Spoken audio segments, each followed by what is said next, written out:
Hello, everybody. Welcome in. We are the NAT30s, and this is the Bums of Greenest do Tyranny of Dragons episode session. Session 130 sessions of this game so far. But I think that's like 3 hours. Well, yeah, there was. Yeah, there were. Yep, there were several sessions that were only like an hour long. So if you average them all up, it's still 260 hours. Yeah. Yeah. I know, but I'm saying even if you average every session up every 2 hours. So this is an epic campaign, 2 years in, and we are continuing with the game tonight. We are down all of the ladies except for me, which makes me sad, but might be temporary. So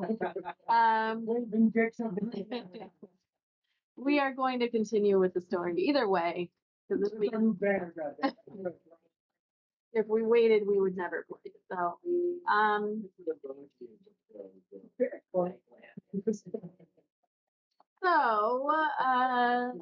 announcements. Oh, we have a Patreon, folks. The monthly tiers start at $1. We have a new tier reward, actually. So we're going to be switching up a little bit of the Mug Club eligibility, and if you become a $10 per month patron, you get a special Nerdy 30 mug after 3 months of being a patron, and that also makes you part of the Mug Club. So for those of you who are not familiar, the Mug Club is a kind of a collaborative idea here where you can get a mug from our BD&D giveaways or from our merch store, and just post a picture of yourself or your mug, more specifically, and tag BD&D and or the NAT30s. If it's a BD&D mug, you're going to want to tag them. And just hashtag Mug Club. And then people who do that get entered into our monthly giveaway for a little special something that we put in the mug. We also have some free recipes that are going up once a month at the beginning of the month on our Patreon. So, and that's a public post. So we're doing that. Another announcement, we are going to be closing our Etsy store. So people out there who are eyeing some of those stickers, you're going to want to grab those up. They will be available for the most part on the TeePublic store, but they're more expensive there. And we just haven't had a lot of purchases. And it's easier. Yeah, it's easier. Every month I have to pay for every post. I mean, I'll be giving them away when we do giveaways. Yeah. If you win stuff. We've had like 2 different shops. Because the sticker quality of the ones on the Etsy store are better. Much better. And like on TeePublic, it's like I want this to be a T-shirt, a hoodie, a sticker, a mug. Yeah. So it's just easier to keep the one. I've never had problems with that. No. Etsy's been fine. Are we scrapping up? No, Etsy's been fine. It's just we're not selling enough to make up for what it's paying. So yeah, I mean, if you win something that is tangible, like from me sending it to you, then I'm gonna throw stickers in there. So win-win for other folks. But yeah, if you're a patron, you're going to want to use your Patreon code to get the discount for the next couple of days, because I'm closing it as of April 1st, 2022. So there's that. Merch. There are a lot of sales going on with the TeePublic, so you're going to want to go check those out as well. And what else do we have?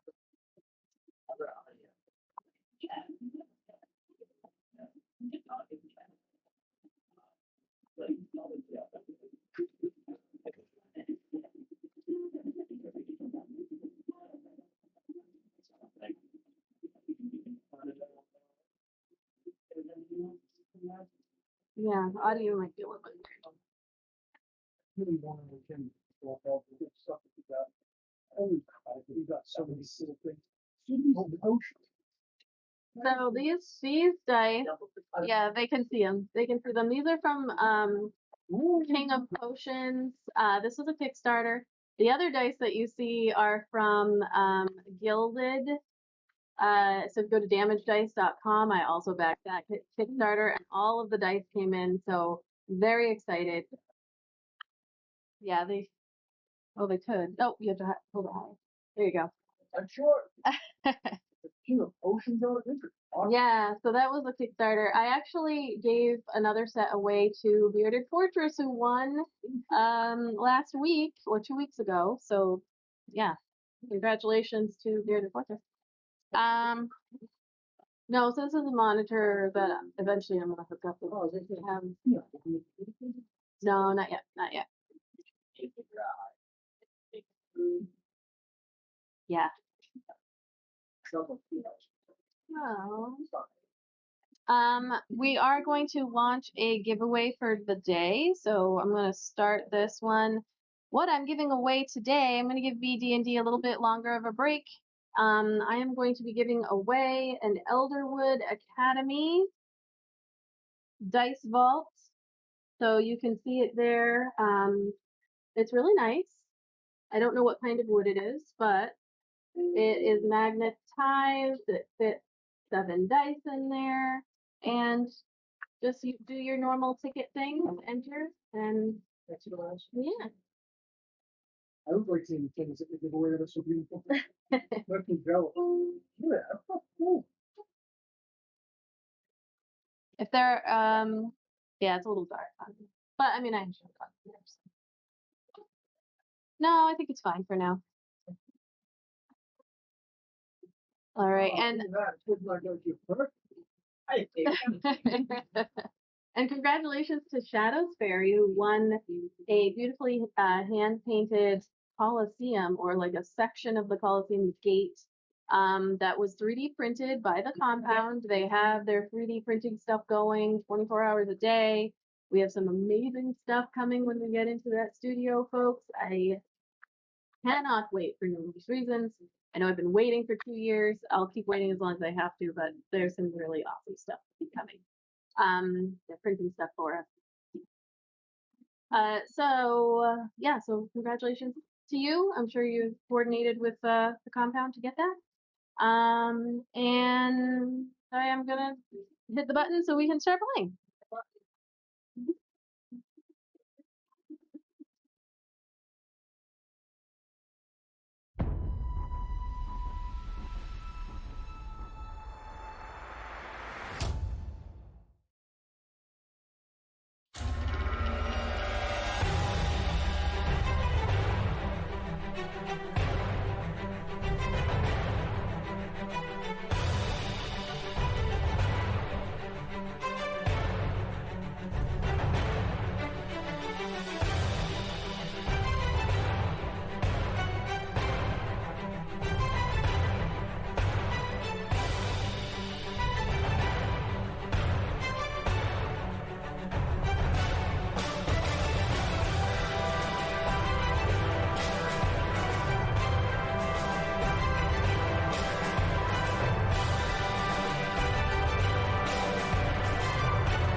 thing. I said, yeah.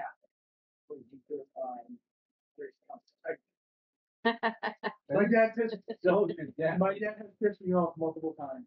Yeah. I brought his son to get his and I'll be back to truck. And he pulls up. He's like, all right, there you go. It's ready to go. Hold on, let me check my girl. And I get in. That's the number one trucking. People strips and trucking and all that. I don't remember trucking that. And it had no gas in it. And I was like, you motherfucker. And even you were like, wait, 16? Well, like 16, borrow your dad's car, return to that. That is on brand. I mean, I know. But it's still. Anyways.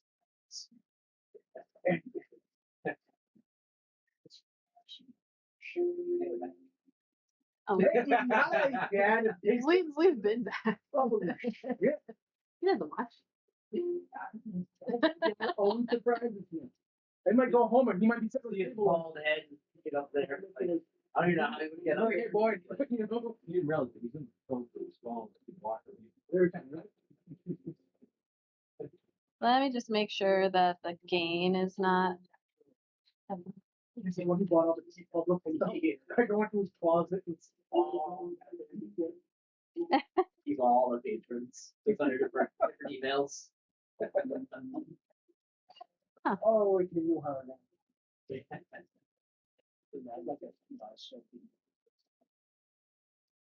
All right, so I feel like the audio is a little bit weird, but whatever. We're gonna play.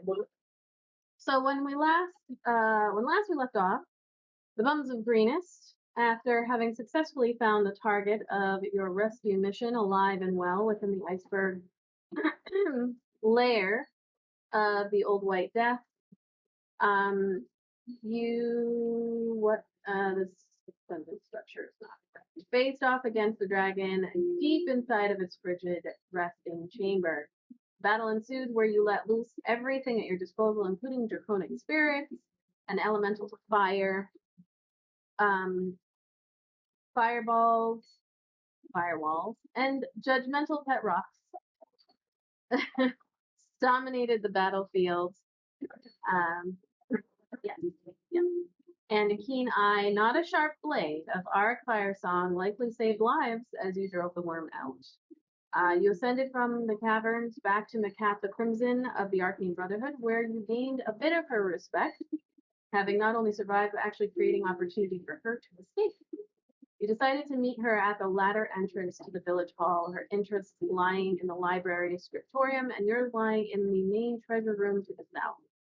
Once there, you found yourself in another trophy room full of various deadly and huge monstrosities, in addition to a fully rebuilt ship, where you cautiously gathered gold, jewels, and gems sitting on its deck. Feeling rushed and a bit nervous about how much time you may have before the dragon returns to exact revenge upon all at Oyaviggaton, you quickly made your way back to the center of the burg, where you moved to exit and return to the village, but not before healing a sick and scared ice hunter who was pleasantly surprised by your gesture of kindness. We rejoin you as you climb the ladder to the ice stairs, spiraling up the perimeter of the tunnel to the surface. These stairs, while similar to those you descended under Bone Carver's home, are clearly more well used and have handholds and other safeguards that reduce the chances of a fall. As you are going up, Abaddon is actually leading the charge there because she had started up the ladder before you. What's the order after that? Was that Abaddon, Kaya? Okay. All right. Okay. So you head up the ladder. It's a good like 15-20 feet before you reach the where the ice stairs begin to spiral around the 15-foot chute that goes up. Similar to the one that you studied, as I mentioned. As you're going, you hear from below as you're like climbing up the ladder, you hear shuffling and movement. And as you look down, you see Macath, who's coming up behind. And she, for the first time since you have known her, a very short amount of time, but you see a big smile on her face. Like she looks up, she's got these bright yellow eyes. Go. No, she's shuffling up and she looks very, very pleased. She's got like a bag on her back. There's like papers kind of spilling out. Yeah. She looks up and there's a smile and you can see her like her pointed teeth as she is starting to climb up. Make an insight or a perception check. Just do it. Yeah, because you're at the bottom. Oh, shoot. Insight or perception.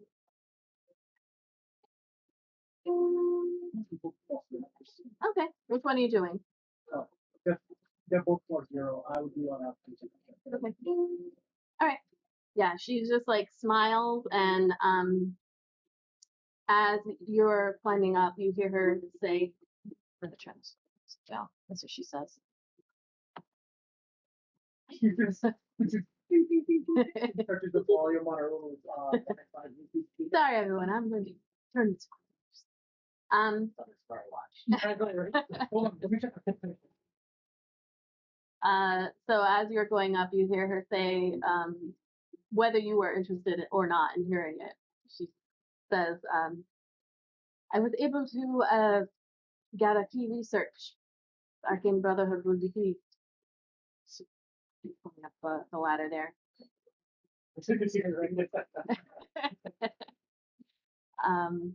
So you all start heading up the spiral staircase, and she's right behind you. So, and she seems a lot like more willing to talk and chipper. So as you're continuing up, she from behind you is like,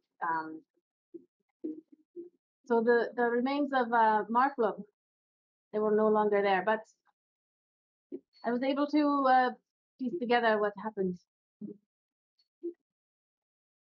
They shuffle. No, you guys are heading up. She's really kind of talking to him. It's very unfortunate that her brains could not have served a much bigger purpose than decoration across the floor. Right.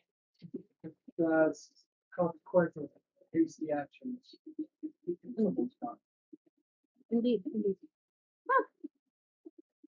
Shit happens. Exactly. Was there anything that you were able to find that might help us?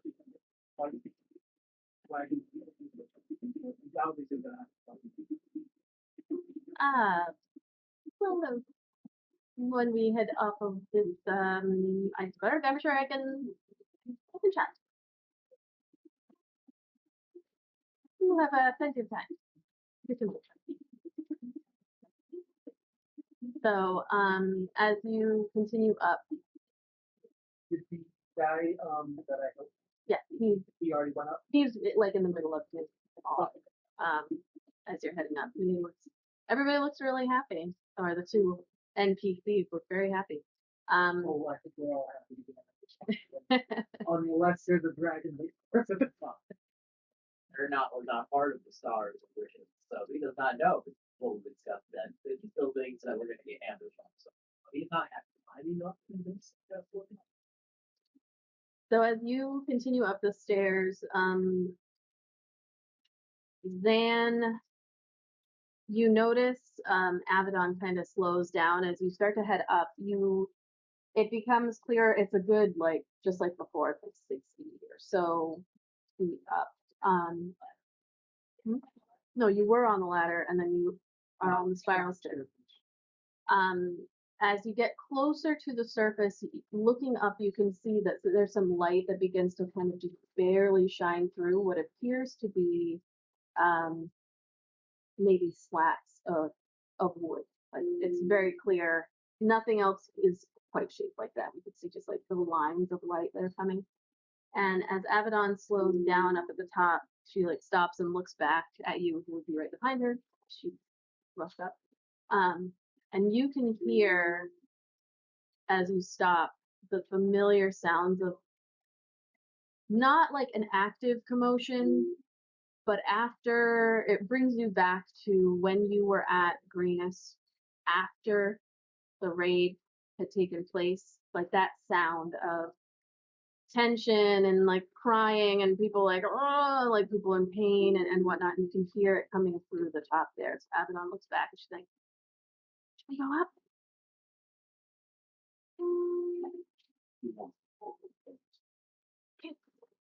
She puts herself up against the wall. How are you going? Are you just gonna go up? Okay. So you hit the top of the stairs, and how it works is you have to like push open it's like a trap door. Yeah. So as you do that, it gets a little bit louder.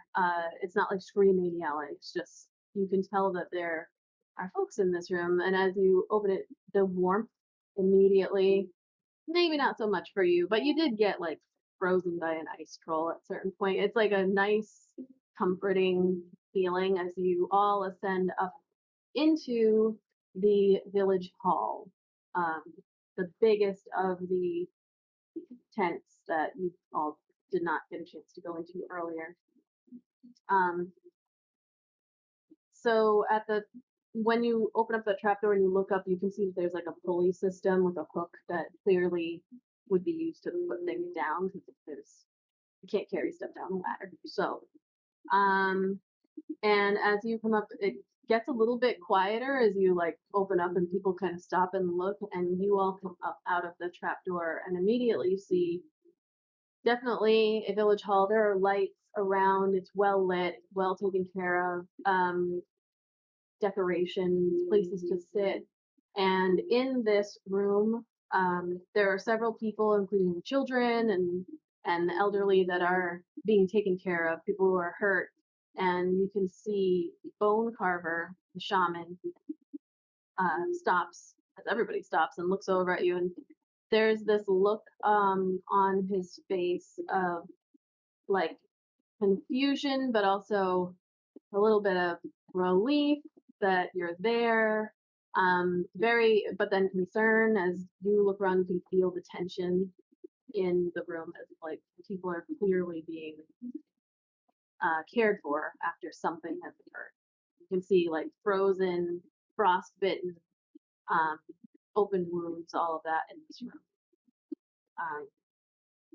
So yeah, so you're sent, and Bone Carver does not approach you, just stands there. He's looking at you.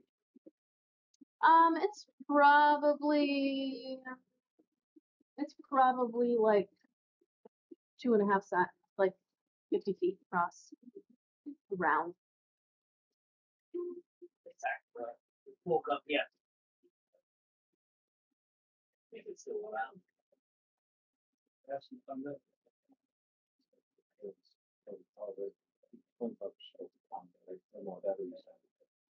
Barking seal. I don't know why. The chieftain. Listen, a gibberish going on up here.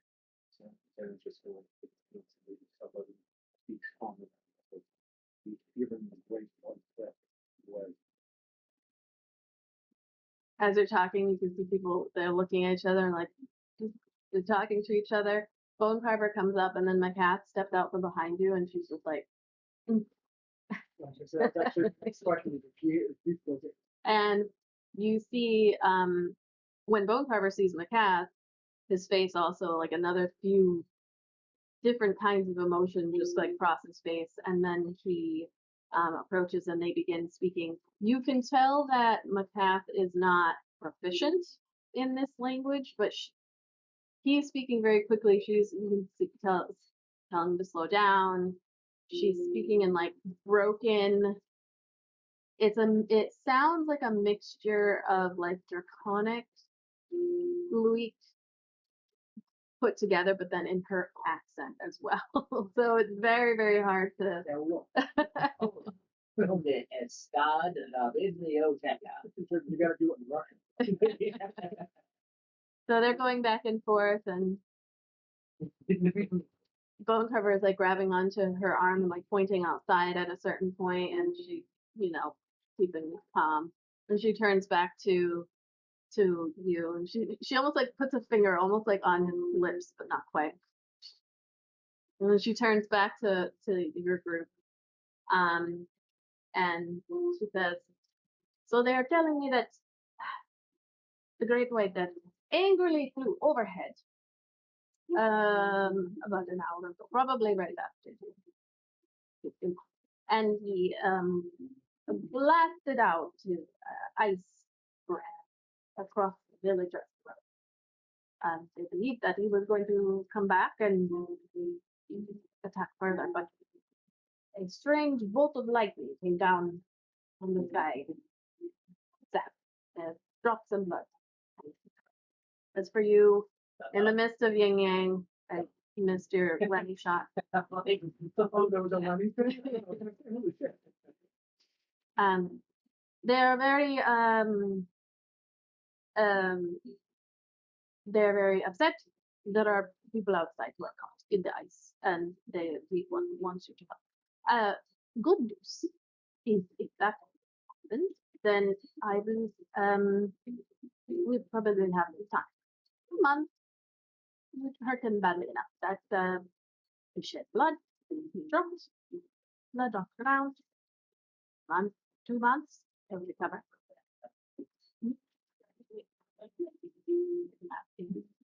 Yeah. The dragonborn, what anything. Oh, it's anything to lose something. Depends on the person that you're with. Need some conjoint. Maybe you should get that blood. It will be frozen on the ground. Whatever you're supposed to get, blood is better than nothing. The bone carver comes over and is like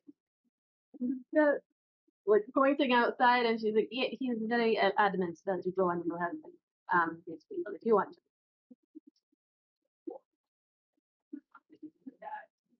We just helped you on the month. We just helped you. Alright, but I'm gonna go over to the guy that I helped. Oh, man, yeah. And just clap him on the shoulder and nod. Yeah, he smiles and you see like again a little moment of like confusion on Bone Carver's face, and then that person comes over and they start talking. And there's like great, this is awesome. You need them to go. And then like that after I do that. Okay. So as you get outside of the village hall, you can see immediately there is an ice wall. It's not like 40 feet tall or anything, but it is just jagged ice across the kind of like open meeting area where you all were greeted and given some food and everything. There's a sitting area around the fire and whatnot, but in the open area between all of the buildings is just a big ice wall. You can see almost where it like started small and then like goes up at an angle and just sticks out in sharp edges. And there are certain areas where you can see people have been like chopped out of it already, and you see also like little spatters of blood that appears to be probably humanoid, and then like larger spatters that are frozen on the ice, on the iceberg floor. And you do see there are small groups of folks like trying very hard to get a couple of other ice hunters out of the ice.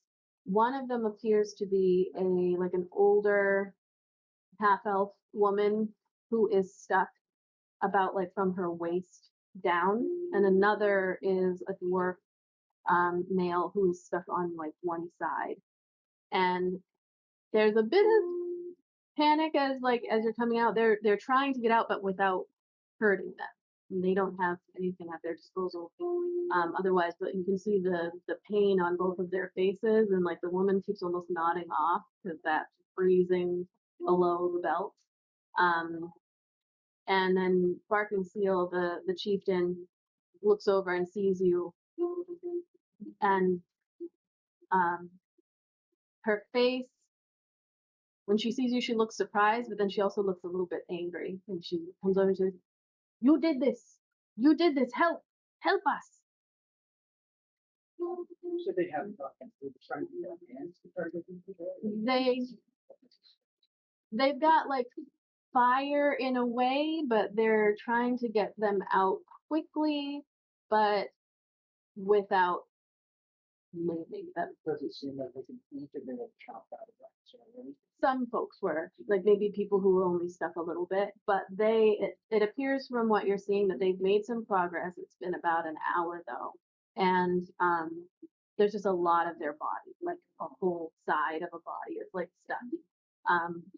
You do also see what appears to be like the shadows of maybe one or two people who are in there. There's nothing to the back.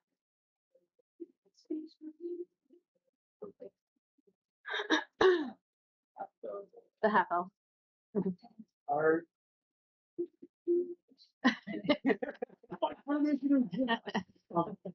Art is gonna is all over whoever is here.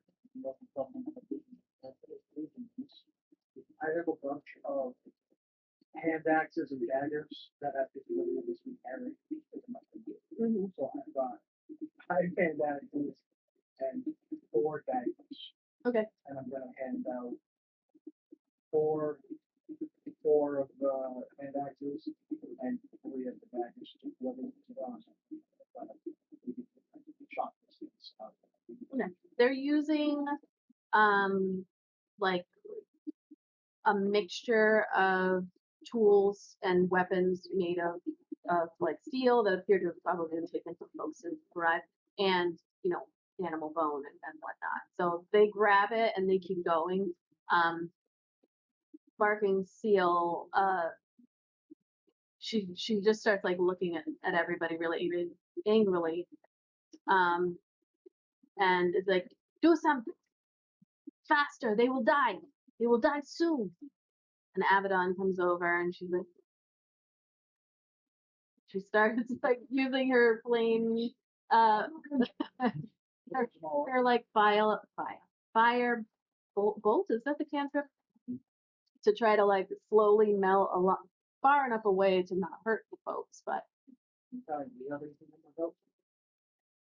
Micaiah has been very quiet. Can I does produce flame? Oh, okay. Okay.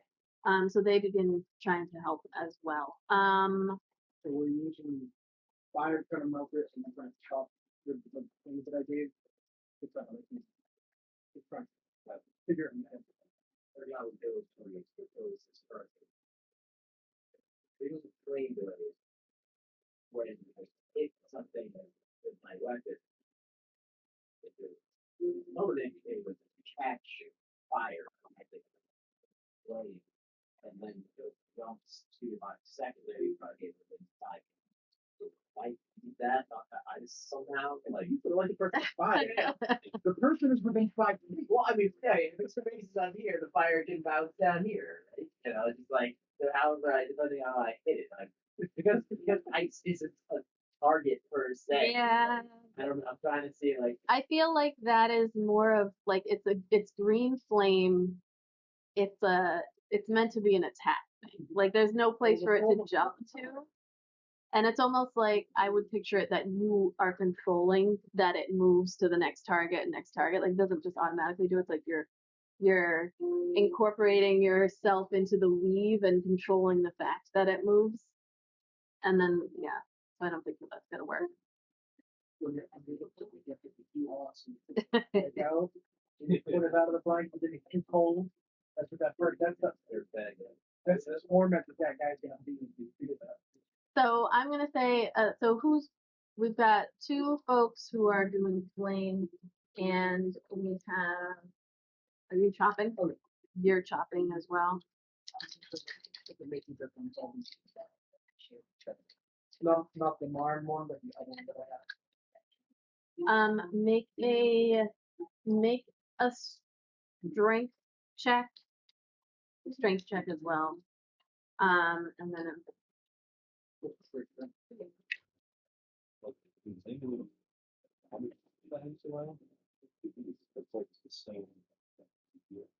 You can. Let me see what you roll. How many sequels? There are only 2. Like other people appear to have been already saved. Others you can just barely see that they're stuck in sites. Okay. I'm like a Karate Kid, Mr. Miyagi, slamming through. Because Dan is much more taller, it's like those old ESPN days when they like breaking bricks. It's just So you're at the door. Oh no, you're at the half elf. What did you get first? 16. All right. So you see that. Are you doing anything or not? That's just it. Helped you. he's like, Barking Seal is just staring at him with like these eyes. Macaque did not join you out. I am in how best to help these people. Are you making roles for them to be like trying to save themselves? They cannot. They've been in the ice for an hour. They can't save themselves. They are being helped by their ice hunter tribe, but this is no. They're not. They are dying. Yes, All right. they are dying. I will cast a on the 2. Okay. That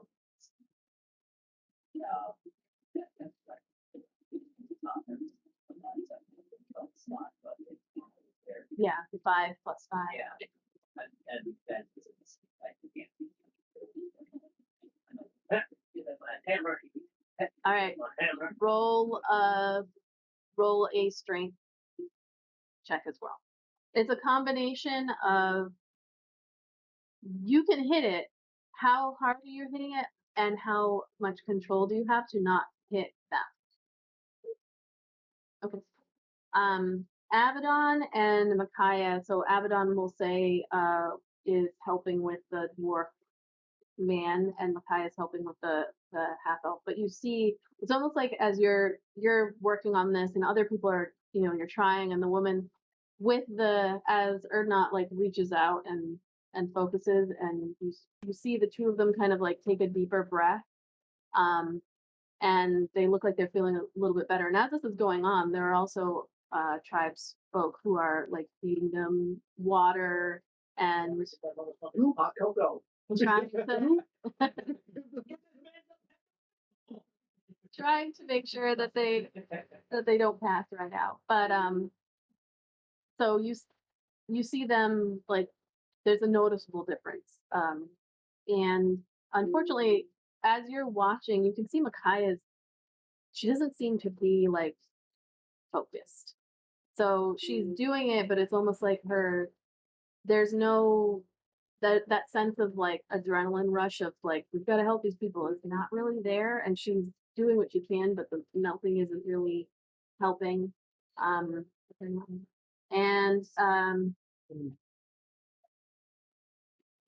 well, with Abaddon, she also seems a little bit distracted that you would notice. Are you helping the dwarf? Whatever one that you ran for. He's on the half elf. Whichever one you. Okay, so the dwarf. So you would notice that Abaddon is just like, but it's not overly helping with her. She's just like she doesn't know what she's doing. I'm just not like familiar with ice. It's not my it's not a place I really hang out.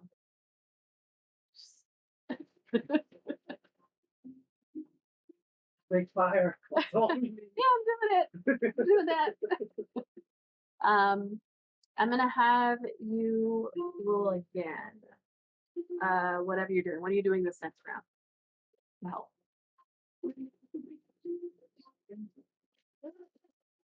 I'm like looking at my inventory to see if there's anything I can do right now.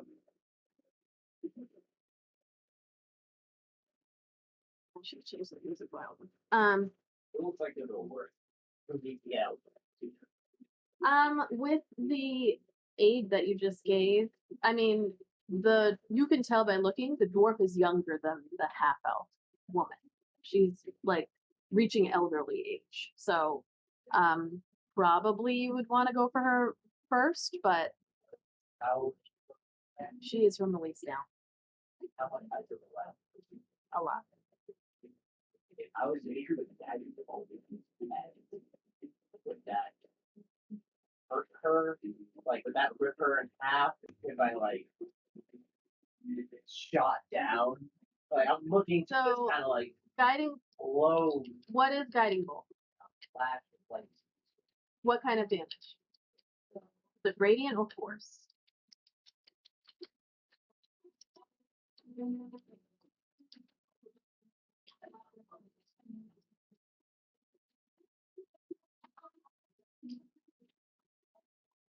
So I would say that you would know that there's a decent chance that if you blast ice, that it's gonna explode out potentially.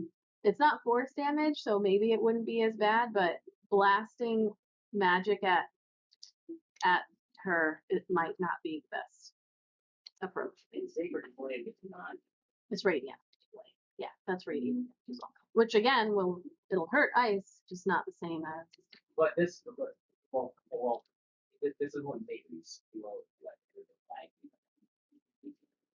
like You're flame like radiance. So I'm just picturing this fire ball, not fire. it comes out of your hand. Yeah. I hope it's okay. But it's not like. I guess maybe there's no difference in my head. It's not like maybe spores of sports like diagonal, but then it doesn't matter. If you were to blast ice that somebody is stuck in, there's a decent chance you're gonna hurt them. Just in a general sense.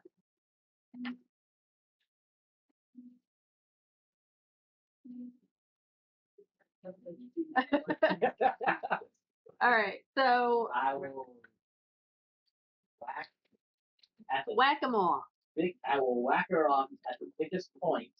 at the Nice. bottom. Okay. And I will smite you at There we go. right. See what happens. Okay. At the thickest point. Yep. I'm sure they're gonna go back and kill all So the you're kind of tribes. And they're like, back away, back away. you can roll. No, I don't need damage. Roll again. Just a d20 strength. I'm measuring this differently than an attack because you're trying to make sure that you don't hurt these.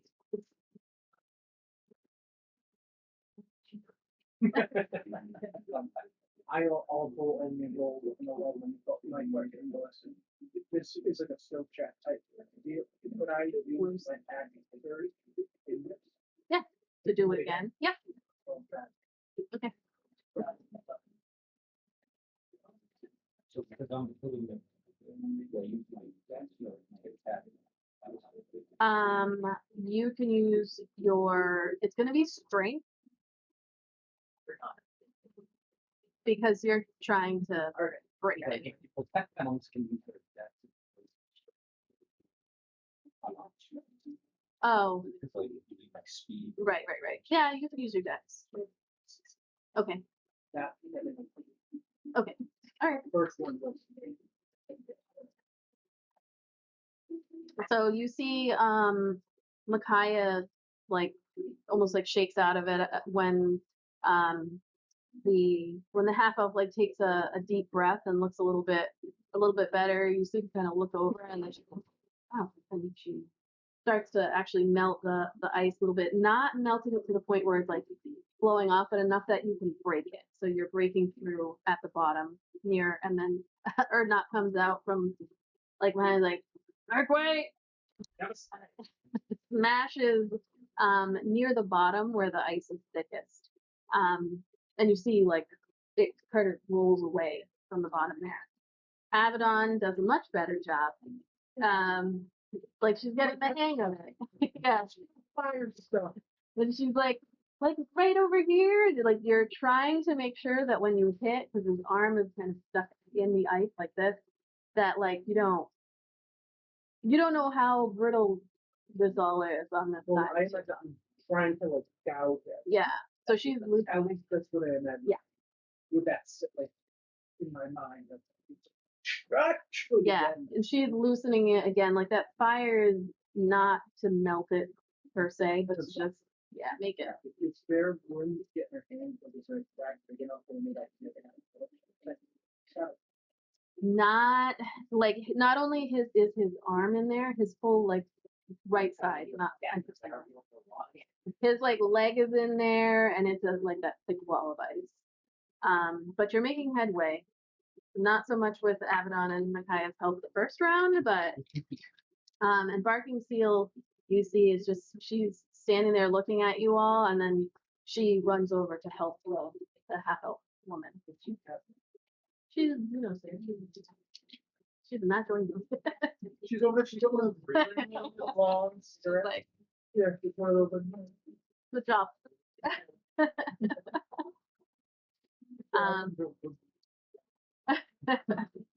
Bone Carver at this point does also come out from the village hall, but isn't coming over to help. Is just kind of looking to see what is going on. We have other people.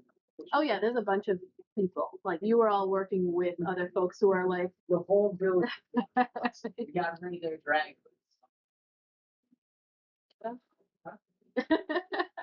Stay slave to the dragon and lose a couple villagers. That's a decent drink. I have a feeling you're gonna have that conversation. All right. So, what are you doing now? Same thing? No deviation. All right. Are we making rolls? Yeah. Go ahead and make your rolls. As you are trying to. Yeah. Actually, I'm gonna choose something. Just cause. You're splitting wood. You get a good rhythm, and then you miss, and it hits the fucking the arm of the thing. It's not the access. Something to explore. Okay, I can fix that. It's like when I'm splitting wood in the front yard. So instead of getting installed, it in the old split, I hit the bars off and I have to pretend to my neighbors. Oh yeah. And right. Pretending like that's you. Here, I'm gonna have you. Little light just. That's fun. Pick a card. Any card. I just want to.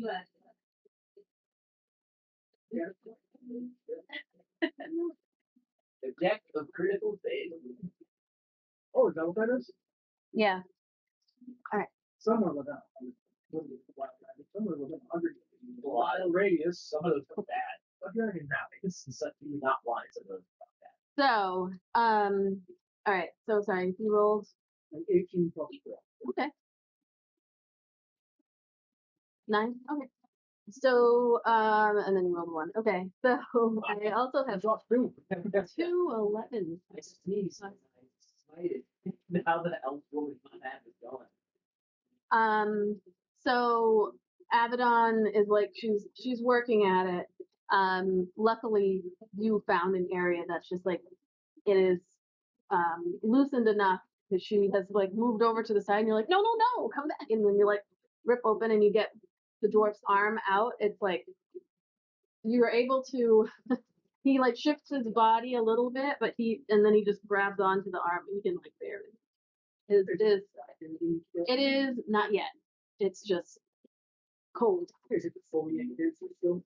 No, you were able to pull out like there's little bits that are hanging off and whatnot, but he like turns. No. Yeah, you work on it and then like she comes back a little bit and is able to melt the rest so it comes off at his leg. And he's like, there's like breathing heavy. Great.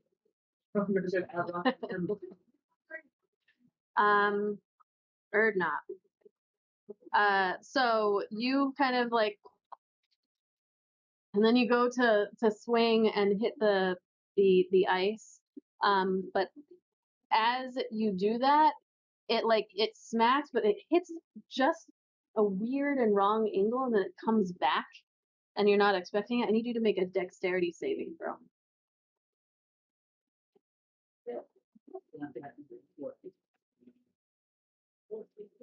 Oh, all right. It's exactly what you needed. Yeah. So Didn't bad I yourself. was expecting that on very like classic, like when you hit yeah, so there's a moment where it comes back and you lose it between the ice and everything. You lose your grip. And had you not done that weird like double jump thing where you jump over a thing, it kind of leaves your grip and it would have hit your legs, like your own axe would have sliced your calves. And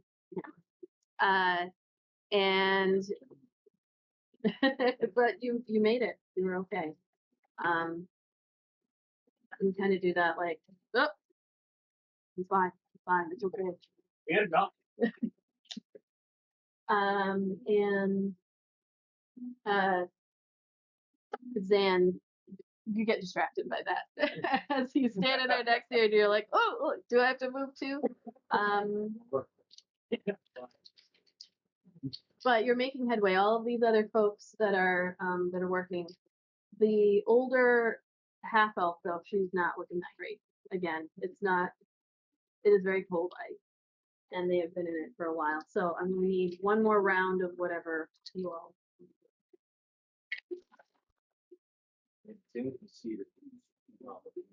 No, she starts to like not like she's stuck.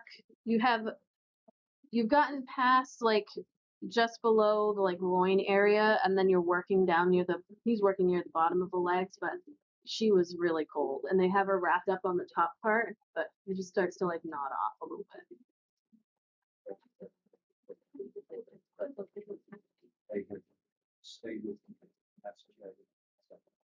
Okay. Barking seal will remember that. So as you do that, you know that light just like fills her face, and she's like, "Ooh, yeah, it's the best I've felt in years." And barking seal is helping, and she's like breaking things. So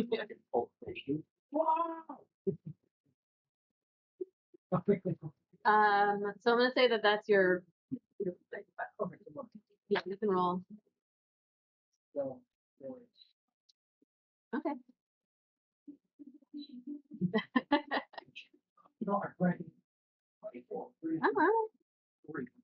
Three. Okay. Not like a caffeine.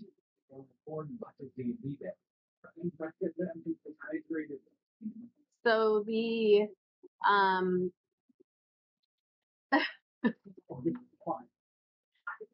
so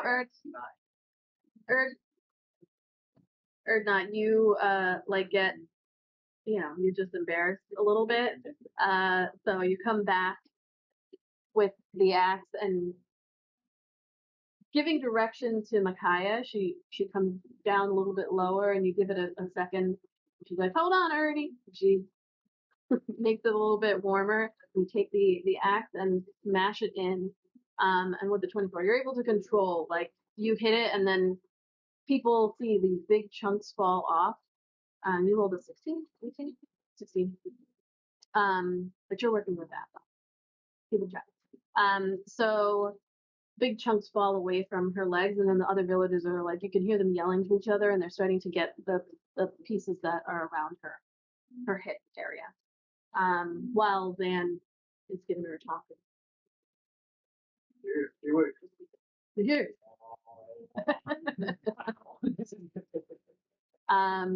And she begins to like fall forward as they pull.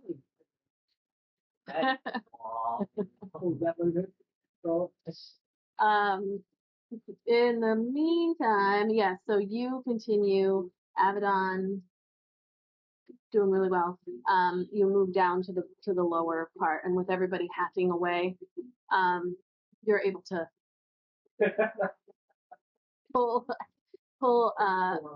you're able to pull out, and like cracks and everything, and you pull these people away from the ice wall. and they just kind of like stumble down onto the plateau, and everybody gathers around. And again, like just like before, you hear. You kind of look over and you see Macath in the in the tent, like heroes, all of you. Said there's like people like shadows. You can't, yeah, you can barely see. And still be alive after an hour. I could like explode that. No, like you, The biggest one again. I can do shatter in like 5 minutes. I mean, you even get based off of how they were fading, like maybe it wasn't so bad an hour or so ago, and this takes you a good, I'm gonna say it takes you like a little while. This is like a good 10-15 minutes of still like everybody going, and it's like this was general roles, but yeah, they were expending whatever kind of healing stuff they had to keep these two folks going for as long as they could, and we're running out. I got the piece, so I'm sorry. No, that's fine. So no, we'll go to a break. We'll go to a break.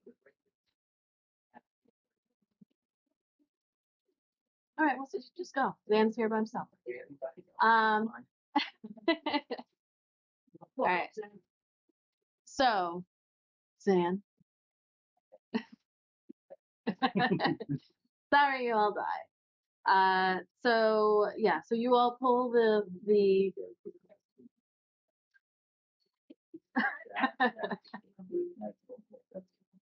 oh yeah. For folks who did not see, I did get the damage dice. And these are really, really cool.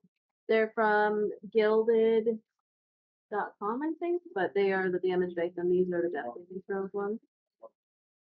Yeah.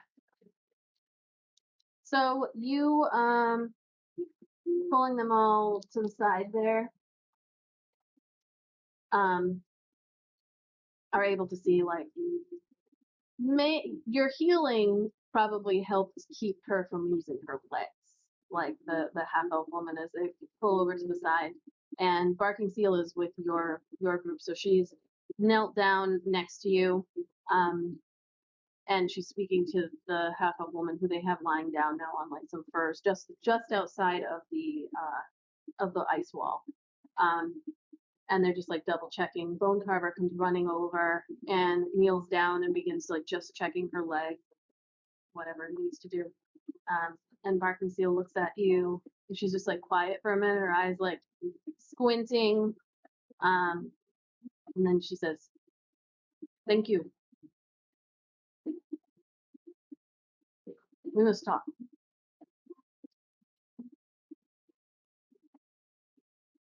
When you are ready, come to my home. And she yells out something in Uluit, and you see Orca Hart, the guy that you fought. The half-orc, he comes over, and she stands up and begins heading over to her. Actually, she starts heading over to the dwarf first to check on him, and then and in the meantime, Macath is behind, and she's like, "Good job."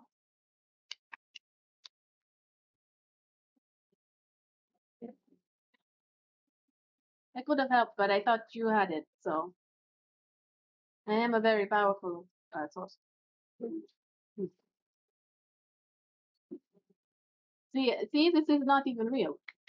And you, as she's doing this, you see actually one of her arms, it just like it disappears from here to down. And she smiles, and then it reappears again.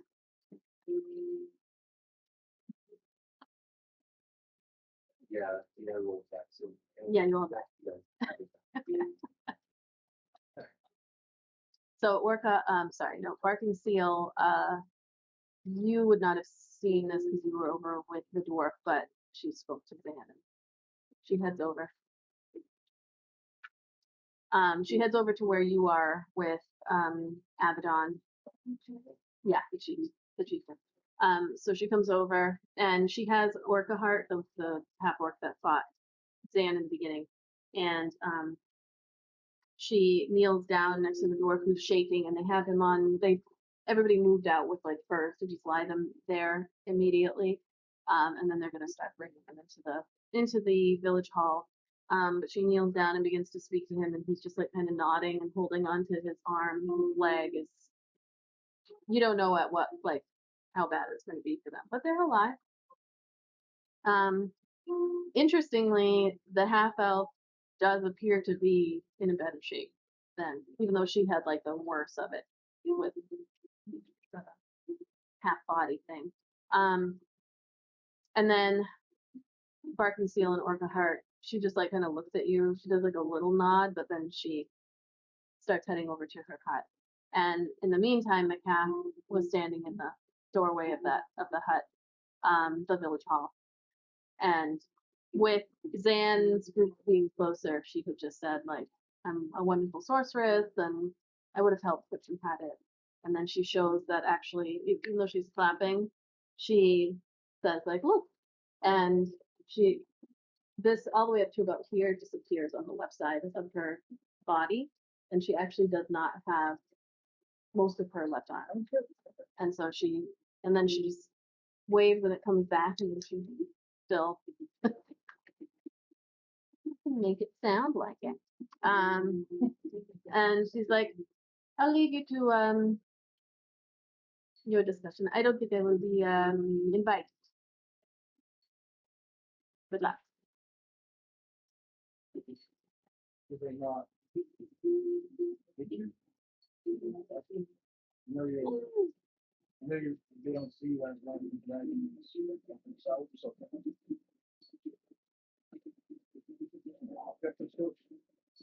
Yeah.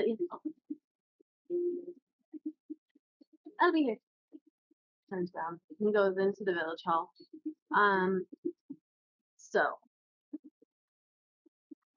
there is a moment. So as you are about to stand up and head over to the chieftain hut, you all get that very familiar feeling of that suddenly everything gets quiet. Even like the only people that you can hear at this moment are those who are in so much pain that they can't really help it, but everybody just like gets quiet and stops.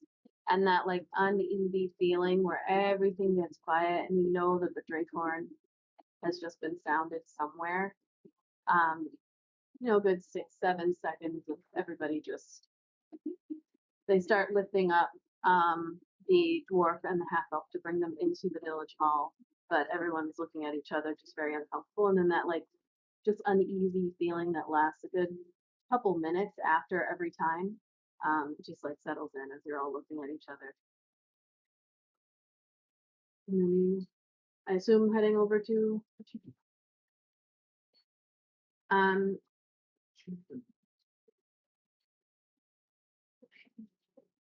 no, Bone Carver does not speak. It's a even chief. because when fought, she's so, Yeah. You were able to speak to Bone Carver because the parents we had, yeah.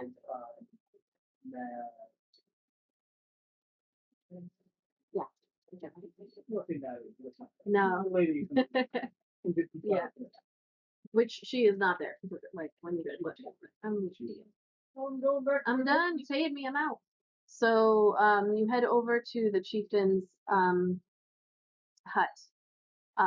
Clearly it is hers. There are, more colors, more decoration, more things that appear to have been maybe taken from stomachs of animals and stuff, like decorating the outside. Even when you head in, warm, comfortable, and it's not over the top, but just much more decorative. Orca Heart, the half orc barbarian, and the chieftain are sitting there, and she just says, "Sit," and she sits down. And she says, "What did you do?" Here. Fortunately, very good.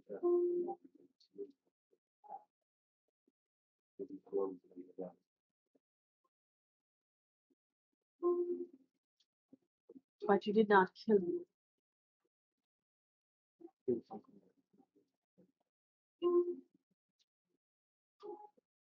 Exceedingly difficult to kill, right? I know.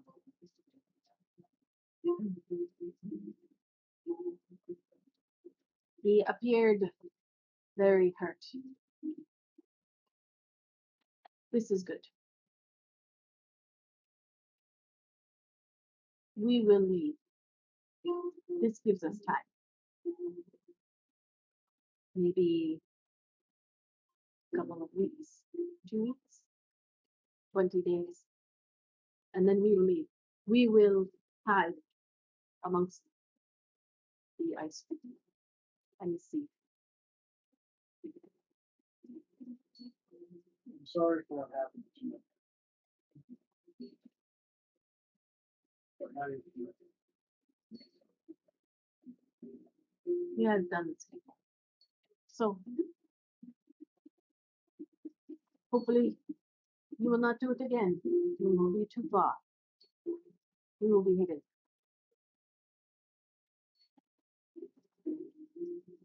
We will also retake our belongings from below. You are welcome to help us there. It will take several days to carve it out of the ice. But there are many treasures.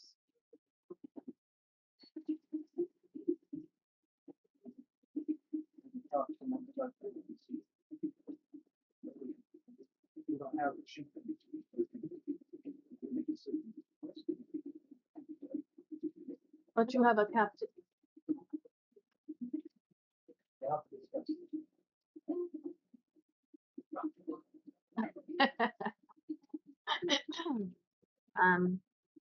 She says, well, there are many at the beach,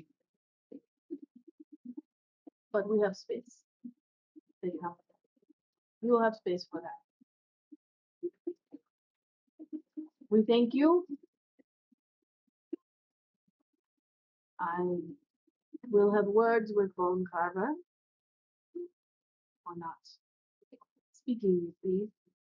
Or perhaps I could have braced. But it's done, and we will leave. You did do what action.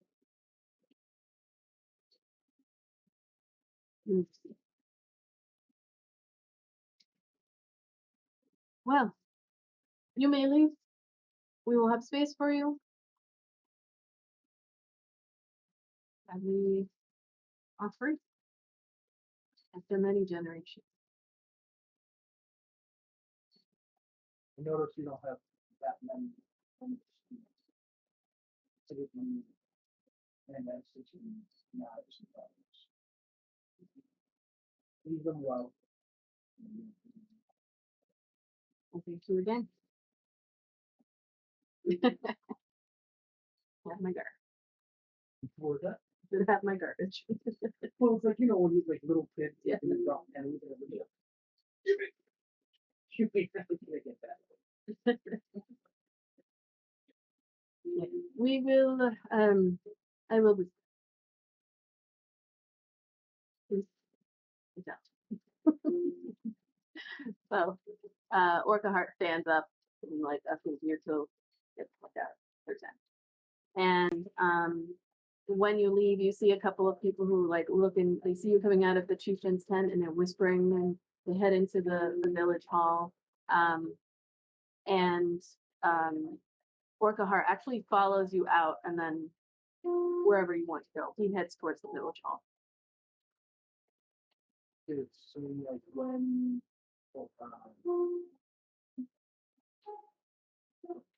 Barking Seal is the chieftain. No, or the chief.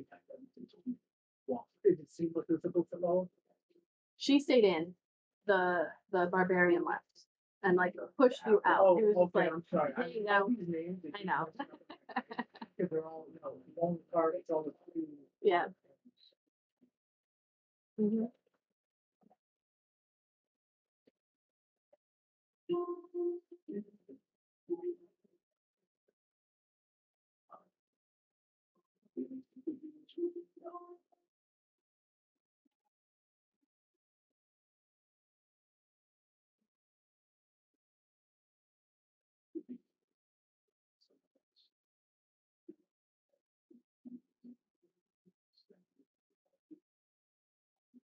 For once, it's not gold and them that are anything. Yeah. He's like, Smile. she's just smiling. She's like, I would please. Yeah. Treasures.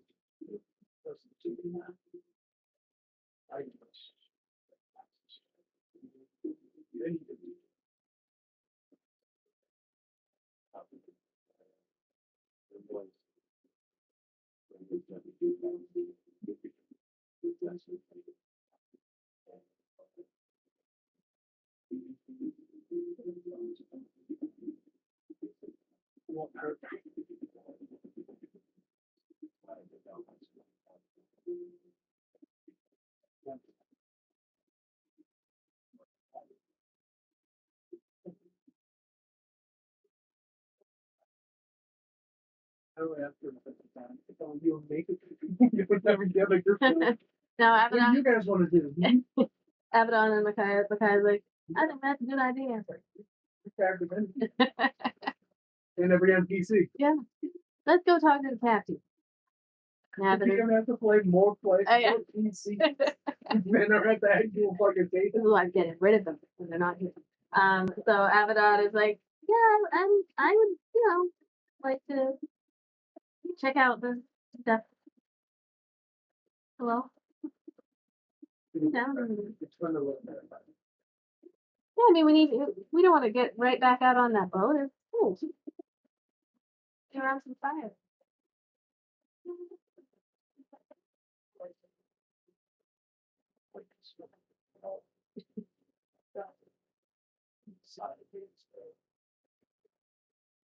Alright.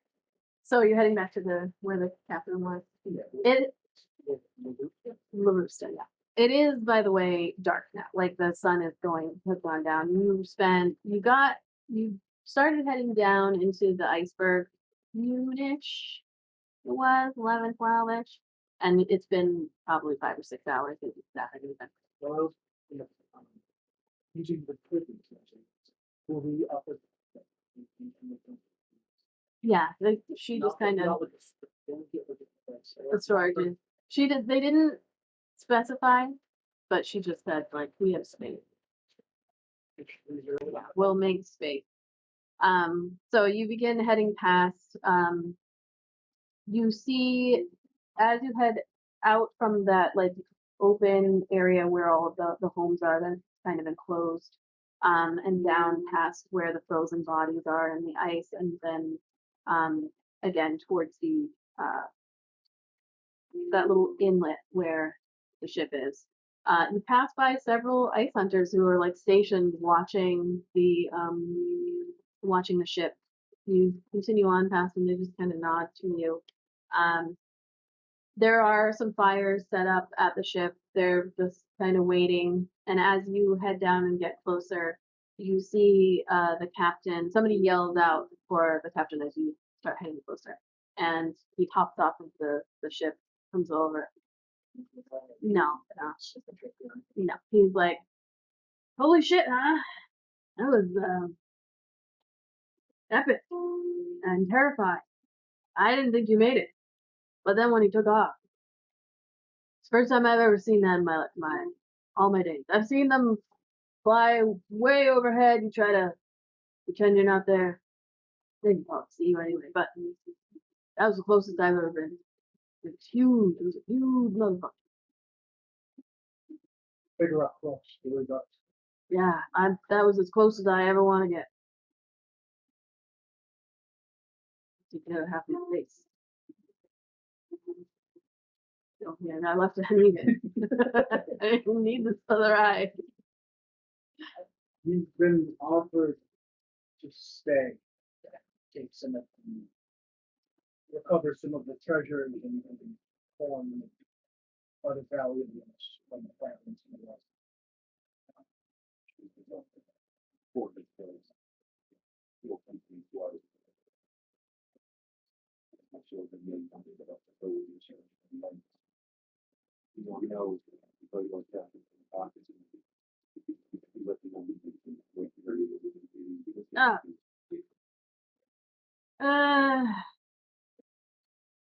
Maybe we'll do like half and half. I'm not leaving raw skimmer here by itself, but could send some folks.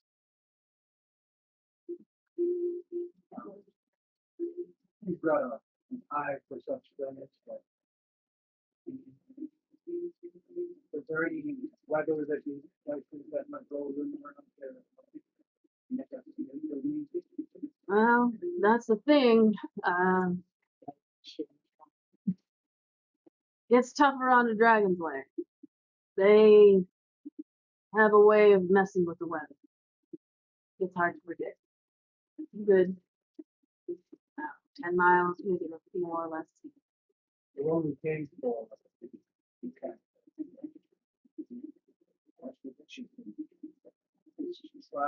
You don't be bad for that. I know, right? Yeah. No. Nope. Yeah.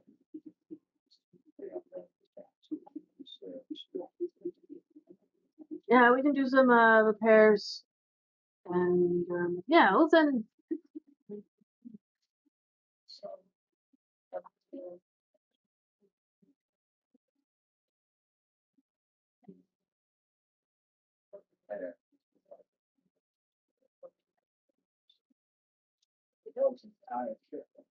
Inside. Huh. Look like it's taken down on that upslope. Taken down and rebuilt inside. Please.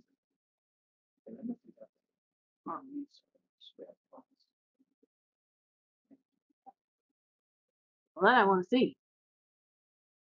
Yeah, I'll go check that out. But we'll do shifts or something. I don't. We'll figure it out. And then he turns around and he yells back to the crew like, "Anybody want to go? I don't know, sleep on some furs tonight?" And there's some chatter up on the boat that you can't really hear, and then a couple of folks start coming down. And actually, Bucket sees one of them. He pops down. Perhaps Norman. I got all my books from the boat in front of me now. Lady Maria can be helpful when she speaks to some people, local people. Yeah, I'll run it by her. Nope. I'm sure, so I didn't want it to really gleaming. Like One Punch Man, like that comment is. Yeah, no. Yeah. You don't get the reference. You never watched it. No, I've seen a couple, but no, it's only like this for all the time. One Punch Man, nothing bothers him. Sorry. Oh, okay. So what are you up to? You just gonna bed down, or it's like it is dark. It's about, if you had to guess, 7, 8 p.m.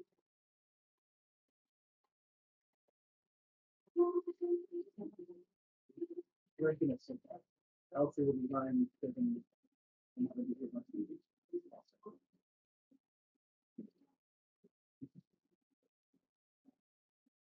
I better make sure you left. Drink. Sit down, then I lay down.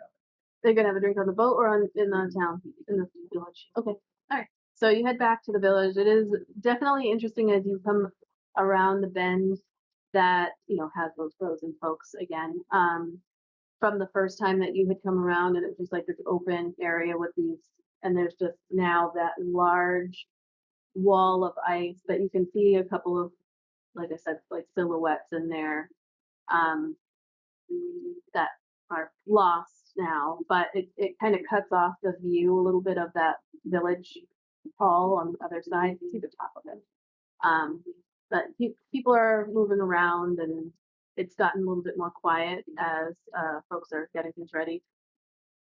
You also see that people are starting to head into the village hall at this point, and Orca Hart is going around and like talking to folks and then Alright, gesture. we are on our right. Yeah. Does that still hold? Yeah. I didn't know if it was like- As far as you can tell, yeah.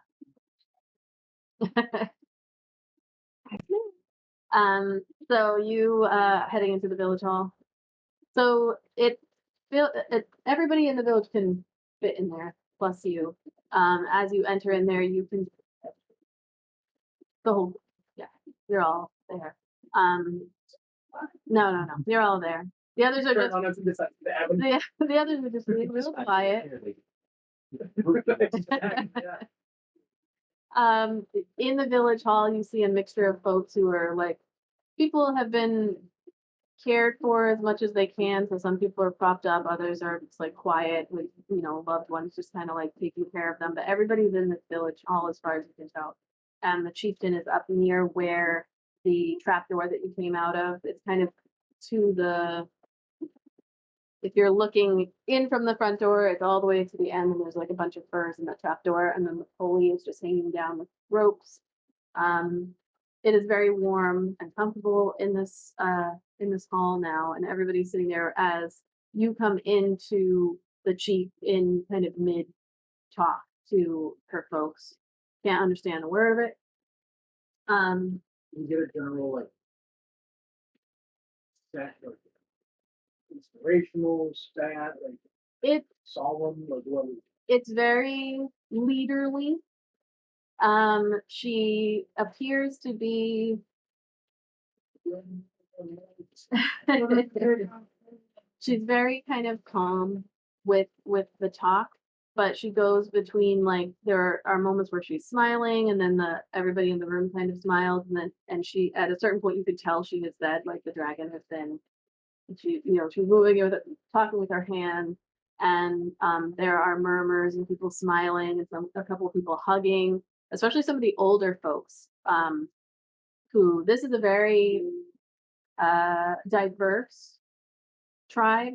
There are humans, half orcs, half elves, and halflings, half half everything, dwarves. There's a lot of different folks here, and a lot of folks who have intermarried or interpartnered, and so there's just a very diverse group here. And some of the older ones are like hugging and smiling. Then she gets like somber again. You can tell it's kind of in that moment of like, we've gone, but we're gonna have to leave our home. Mixed feelings there. We have been here for a long time. It's our home generation, but it's also a prison. You kind of get that general idea. Macaf is also, you see her in there, and she's just sitting down with her like cross-legged, and she's just like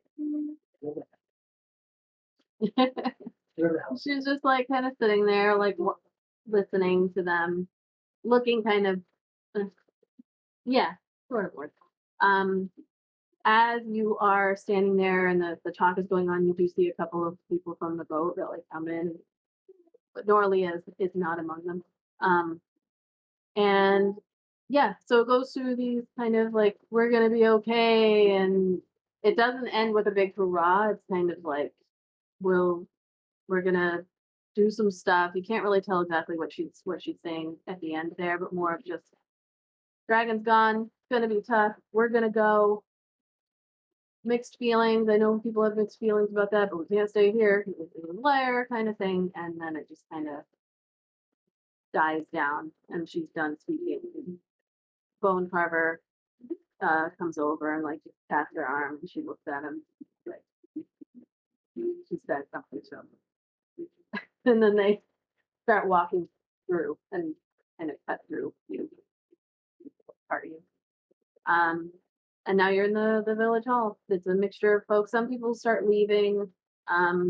a few people as they walk by you, they're like, you can tell that they say thank you in their own language as they like pat your arm, especially again, most of the older folks who've been here for a while, they just kind of like thank you. Um,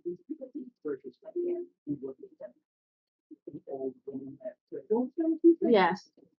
Mhm. So enjoy the rest of your days. Freedom. Yeah.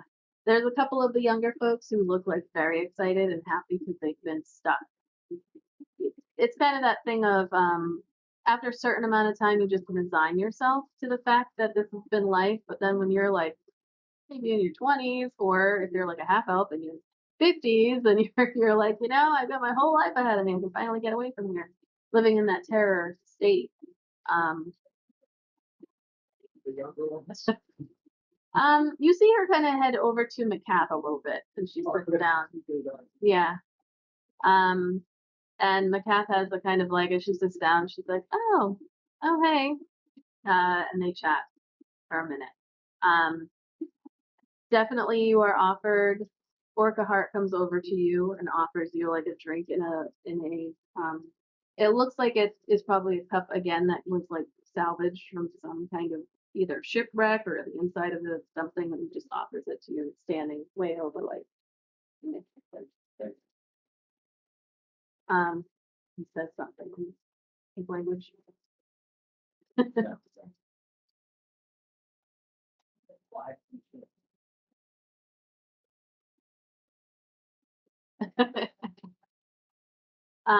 Yeah, and so you have anything that you wanted to do while the folks are, it's not a like, not tonight, maybe tomorrow.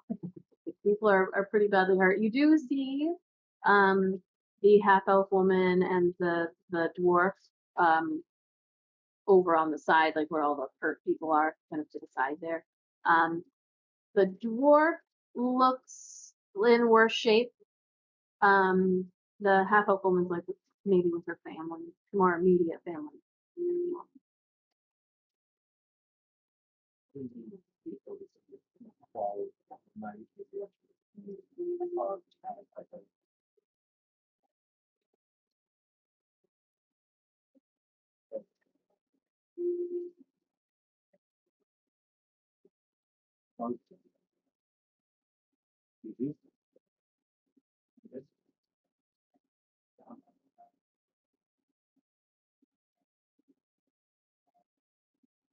Not sure.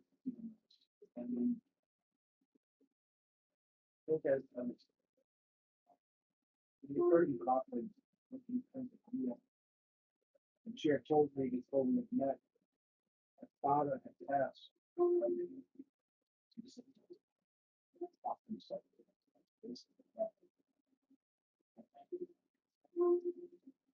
knew it would be written.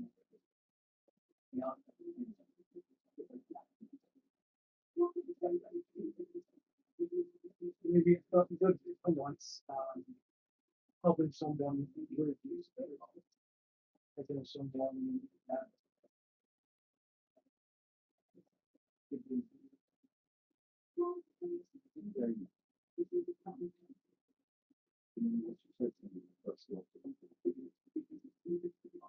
lots happening since then. Just only the lines.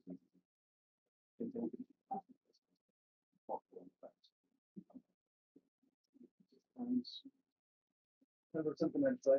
Myself, have something.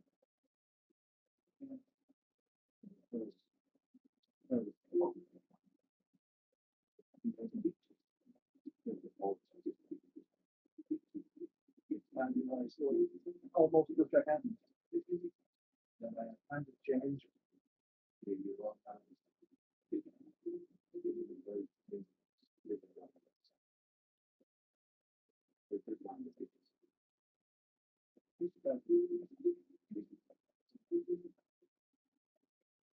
That's really not that bad. Yeah.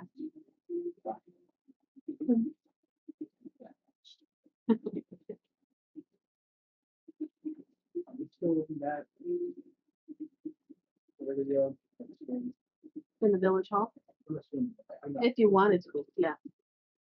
Micaiah and Abdon and Micaiah. So we're And Urgot, yeah.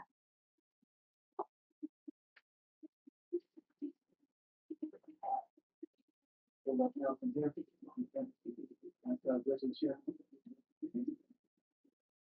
I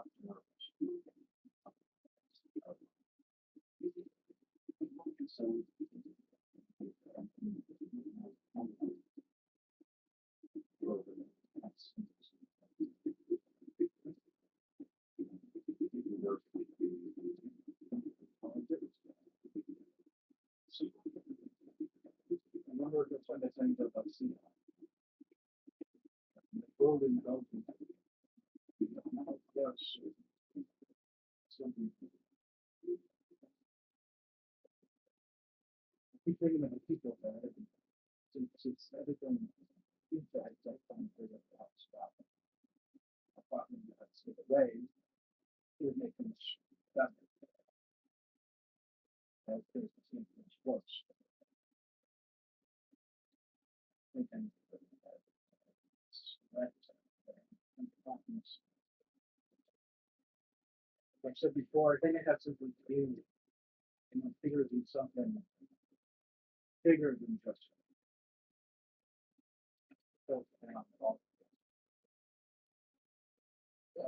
Devils and dragons. Memorize that thing. Everything that I decide I've tried.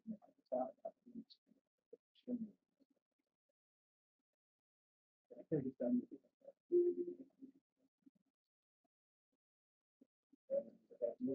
Bring. And hoping. Real power.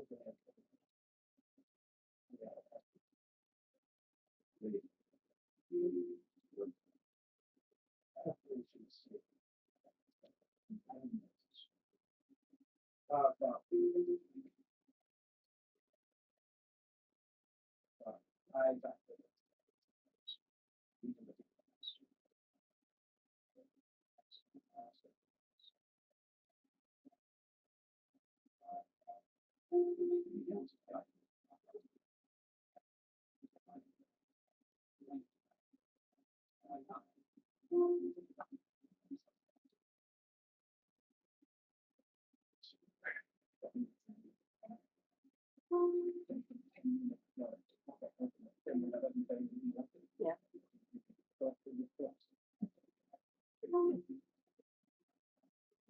Right? What do you do?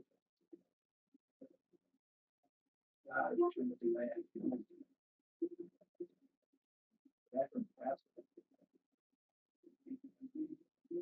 It was on the, yeah. All the way back on ice down the castle. And then moved to that. And another way to give you a couple seconds. Good plans. When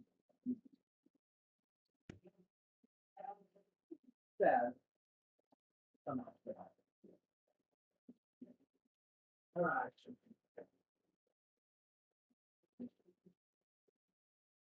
Anyway, that's enough sad. I'm not used to, I know to be rejoicing with me. Fought our first dragon, and choosing that's my sad.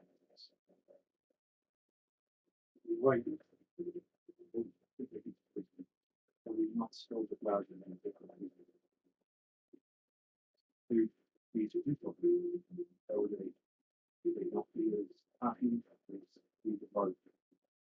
For long after has been rescued.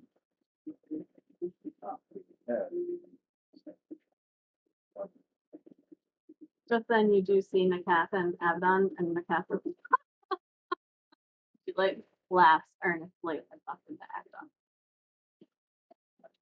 No, she's up talking, like you have your private conversation. Anybody who's within earshot of you at this moment, or not, I'll let him know, like he can decide what he's doing, but they don't speak what you're, yeah. Anybody else is like maybe they're listening, but they can't understand what you're saying. Actually, certain.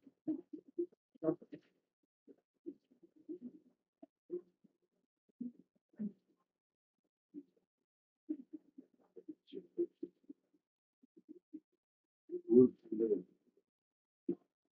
over the rational.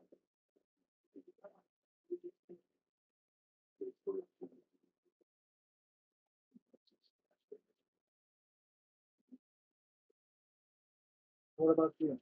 After all this, it's said and done, we are taking the world business seems to be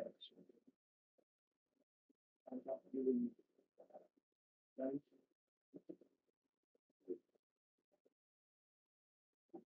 After you state the world, it's a small. Very good one.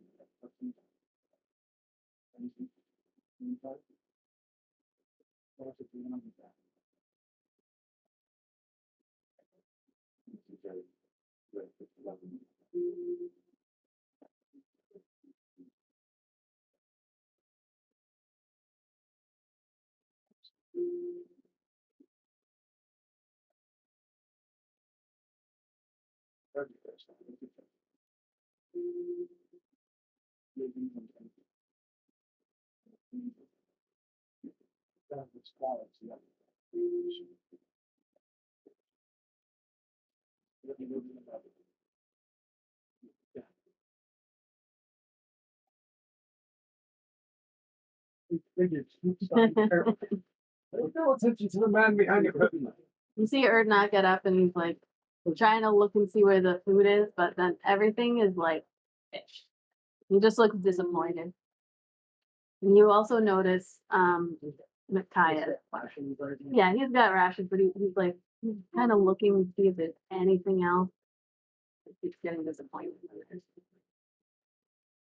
If there's like any particular cup, like any of like the things that he's got, like rather of it, as you saw, where jerky street, soup, you know, I'm not. Then hand it over. All right, done that. Done the times on back and whatnot. Yeah. You notice Micaiah is quiet and sitting kind of by herself, just looking into the fire that they have in the center of the hall. She looks disappointed, like she looks sad, and she's just sitting there, kind of drinking, but quietly.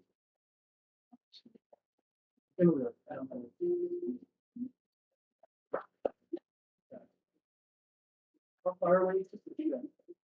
I mean, it's a pretty decent sized hall, but So then what we'll do is so if we look at the app, and then also take the polling and then Wallow in so clean as he takes a few steps and then, so this week, we've got much time to discuss it. My future on the board ahead of time. on saving the world. Sure.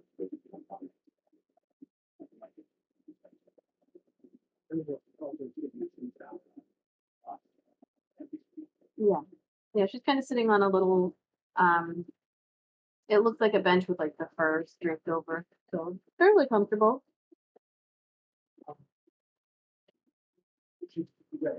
Yeah.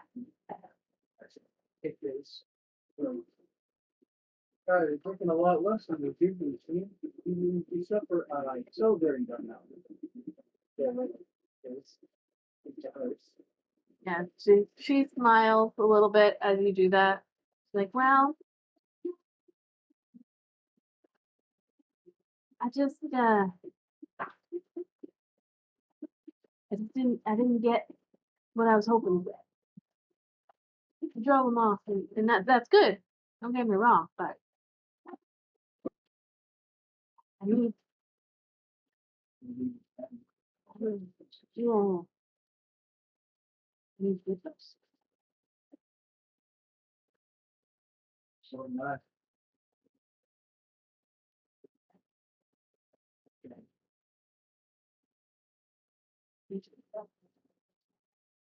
So is it turn that up to high? No, I can put that. I heard it off. One sec. Yeah, so yeah, if it's low, then it's one sec. So yeah. Just keep talking. We'll just keep talking right over it. We're just gonna fill all this empty. Nope, I'm afraid it's right there, right now. Yeah. I would cheer like it. Yeah. Anything. Yeah, she just, it's real important every day that we don't get it. That's still like I'm gonna just add all if you had all of that. I know. Yes, thermal power. Yeah. I'll be all right. I'll be all right. I just need I just hope we get another opportunity soon. I just enjoy being industrial. What was it again? A witch? Road trip sometime. I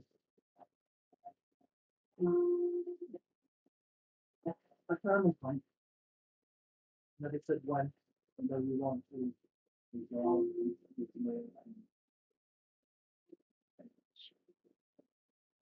We'll find what we can do. Yeah. Mhm. We did it. We made it. We survived. Yeah. Cheers. I can hold up this empty cup. That's it. Is there anyone like, if there's anyone, any of those empty, like, platters with that charm or whatever? So when she like does the cheers and you don't have anything, actually another one of the ice hunters, one of them who was sitting kind of nearby the half elf like gets up and comes over and like hands you the drink and like I'm gonna be very surprised. then like backs away and smile. Thank you. You're a hero here. That's good. Yeah. But we've all done something good. Even if even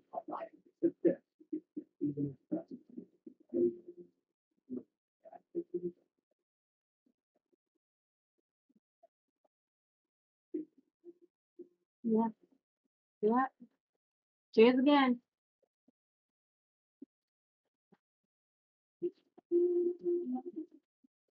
What have you been doing, Erdnot? Erdnot was looking for food, but I made the call for it. I took a glass and I put all my jerky in it and I put solid water and then Erdnot, you see water. It's Trust me, hard water. meat water. There you go. It's either that or it's fiction. So he said, enjoy that hard meat. I took a lot of flash. Yeah. You have a lot. A gift to you. Sitting there looking at this jerky floating in salt water. Healthy smells. White smell. You see, you saw Arik and Zan chatting. You also see Abaddon talking to the cat. He's actually laughing at some things that Abaddon saying. And then Micaiah had been sitting on her own. But there are, folks everywhere. What would her not be doing? How much time has passed since I walked away? Like a few hours.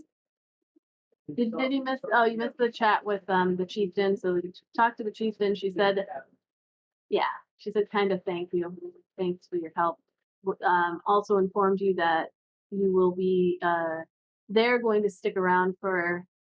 They have time enough to stick around for a couple of weeks, whether they do or not. But you have some days She offered to help, like they're gonna go down and get stuff from the lair because there's a lot of their stuff down there. So you're welcome to join. You can also sleep for there. No, so this is a chieftain.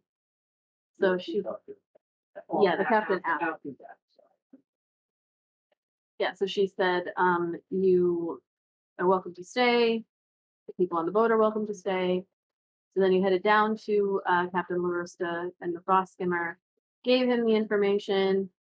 He said, maybe maybe they'll send folks, like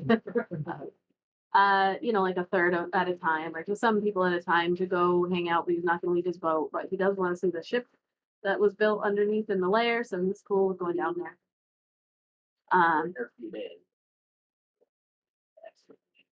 Yeah, yeah, we'll do that when we come back. Talk about, and our talking to some of that stuff that he's saying, think about it, and maybe the names that come to you. Corn stuff.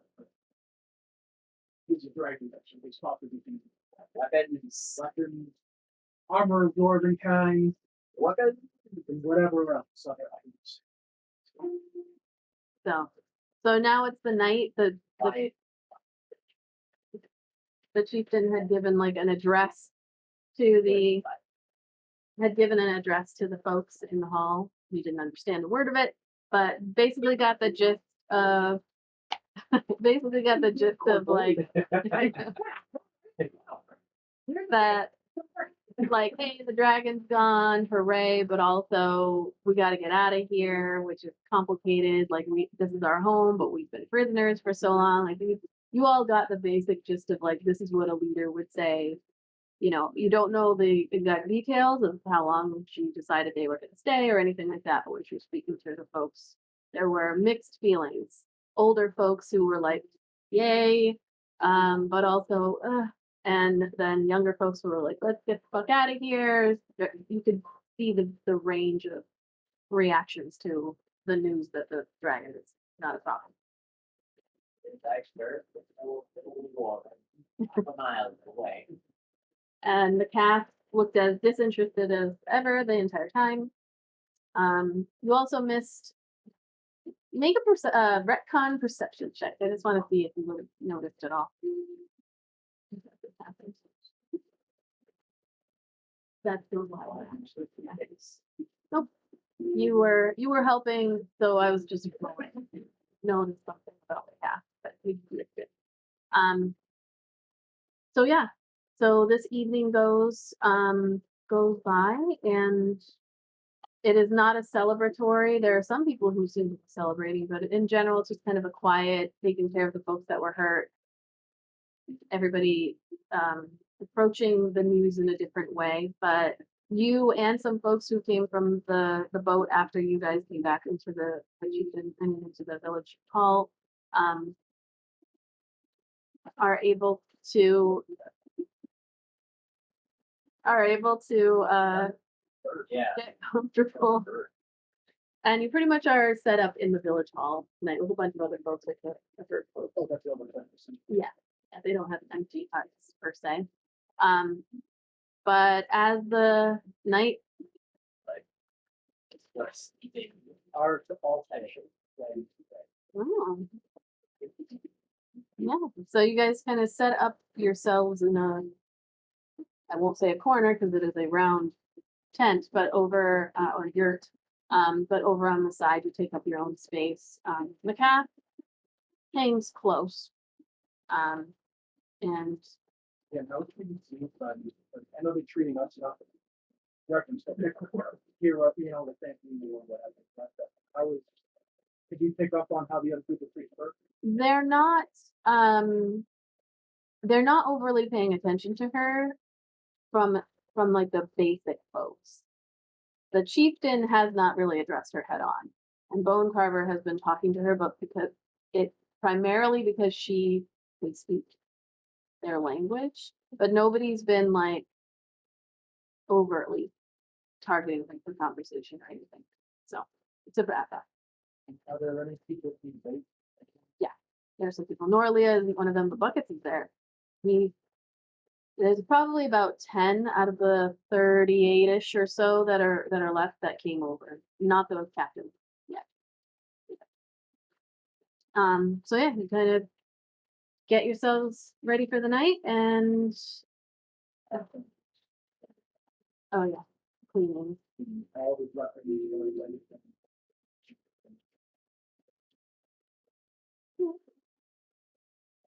As the night yeah, we will take a break and eat some food, and we will be back in 15 minutes or so. Oh, in the midst of yin yang, sorry, you missed it because you weren't here because you're in Sweden and the time difference is significant. But I did make reference. Like so, don't do our accent. I did make reference to your Lenny attack that was the final hit on the Old White Death and resulted in some blood spatters flowing down. Go back and scoop some of that up. I might get you that. I'll have you do a survival roll real quick because it spattered to the ground and it's frozen. Okay. You're able to like scrape it, and what do you put in?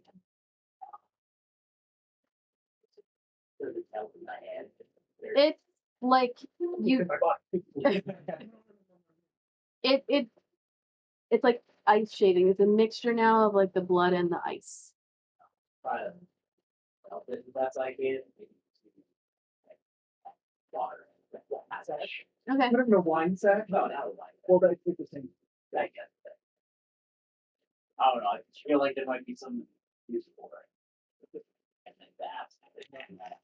After I saved the people. Sure, property is already left, but You're able to get a pretty decent amount, like from it scattered across. I'm gonna say you get like 19 or so ounces, which is a lot. There's a big. that's like half of this is 33 for that. So But keep in mind. It's like this as I should help. Well, it's like yeah, and keep in mind it's with ice. Like it's not pure dragon blood. It's watered down. Beakers and Bunsen burners. Yeah, you know, that's stuff for Right, the dragon blood stuff. I think that's actually what Yeah. Well, you know what? I think we found our new multiple name for something. We're gonna make a dragon blood sport. Yeah. So with that, we'll take a break and we will be back soon. Don't forget to hit exclamation point ticket to enter into the giveaway for tonight, which is this lovely, well, there's a picture of it, so I'm not gonna go through the whole thing, but we will be back soon, and thanks for hanging out.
Hello, everybody.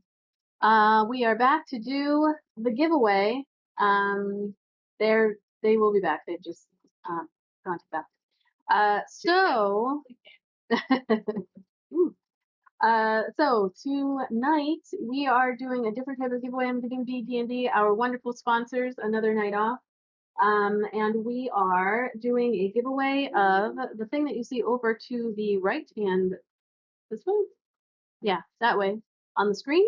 It is an Elderwood Academy dice vault. Very, very nice. It is magnetized. Actually, there we go. Magnetized. It has the padding here, and it fits 7 dice very nicely in there. And we're just going to give this away. So if you have not entered, type !ticket, and you will be able to potentially win this. I will mail it out. So I'll give another second because folks might have thought that maybe it was a BD&D giveaway, maybe you won that several times. We're doing something slightly different. It is this lovely little thing here. So, hey, Celeste. I don't know if I don't know if I pronounced it right, but thank you for entering, Celeste. Welcome in, and thank you for entering into the giveaway.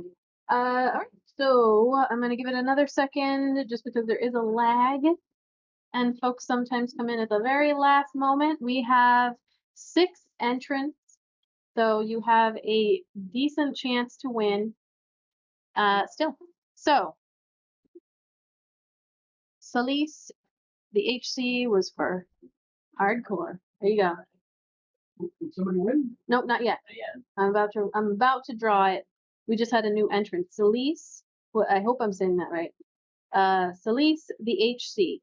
Celeste the hardcore. Hardcore World of Warcraft. Oh, gotcha. I used to.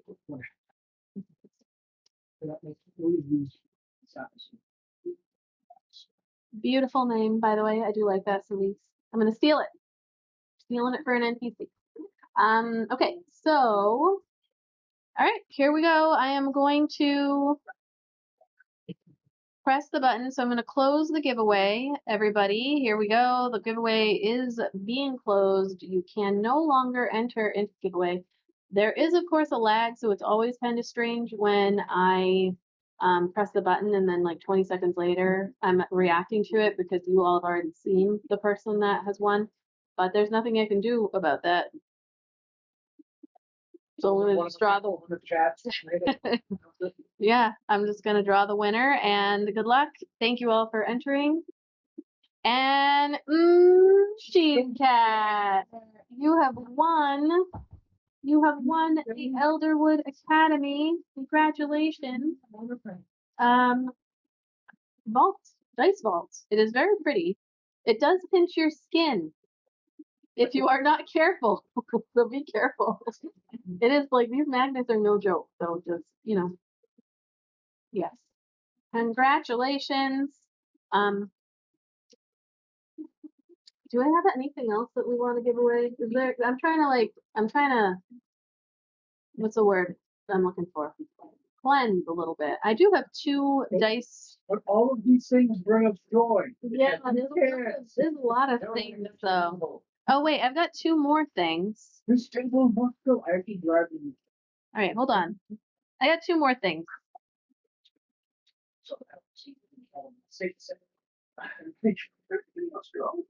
Get chandeliers like this by it. I'm gonna give away one more thing.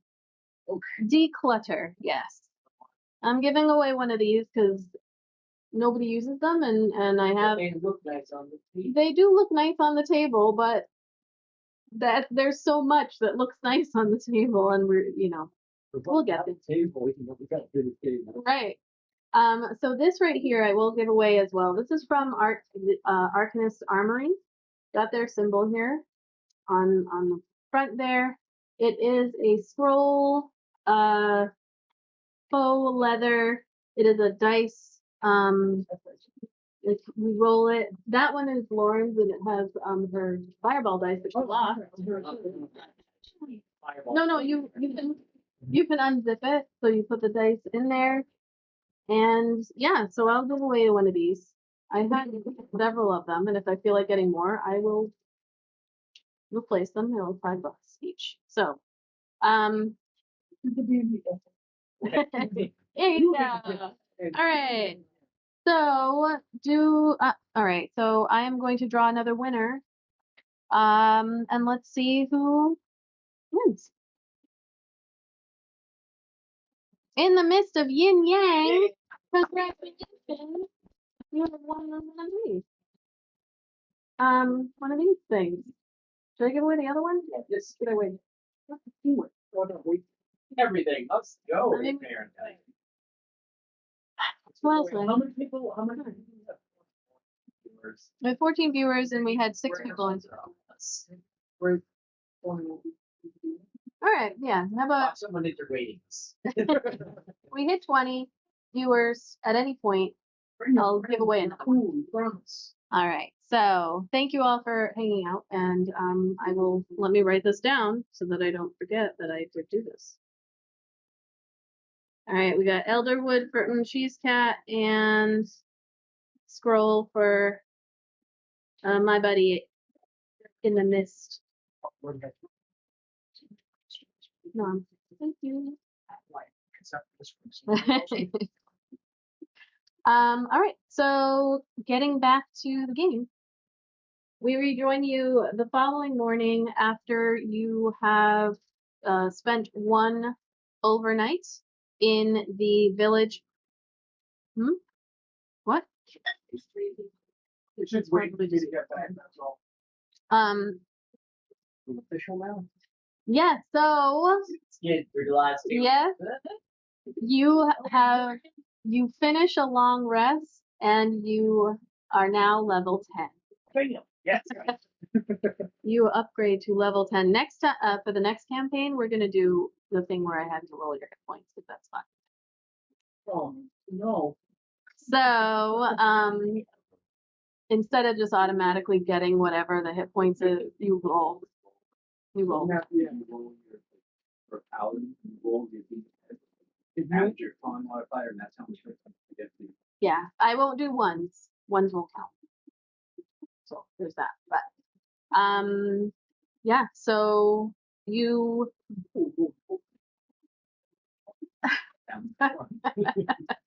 Oh, okay, good.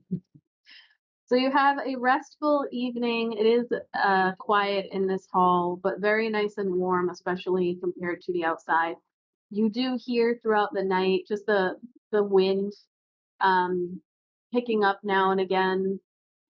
People sometimes wake up. A couple people you hear, especially when there's like a lot of one of the bigger gusts, you'll see some folks who like wake up and everyone gets quiet. Just that tension of like, is this really real? Is the old White Death really gone, or is that, a hope?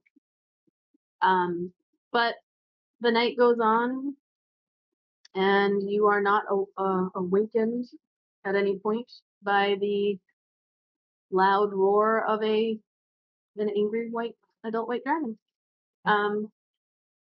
Folks are as the morning comes, it's morning mostly because of how some folks begin to start cooking and getting things ready for those that are still hurt. Yeah, I mean, you don't really know what you're being fed at certain points, but they come over and offer you, or not, of course, not taking it, but With a little, come on, Erdy. It'll be better than meat soup. Fairly wet. Here. Not crawl on the outside, not eating it. Good to go. so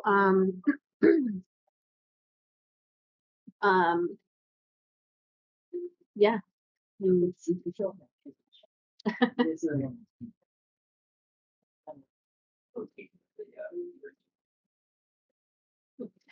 You- Fuck up the storm. Oh, Yeah, your stomach is like, ooh. Not that it would probably be any different since he doesn't eat seafood. You know.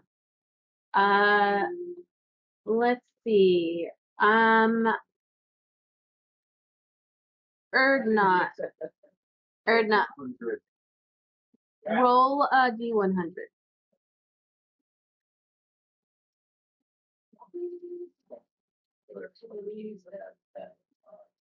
It's 2d10, one that's a percentile and one that's a d10.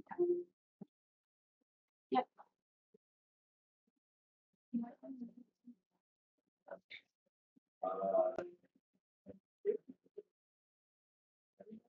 I mean, it's 2 twos.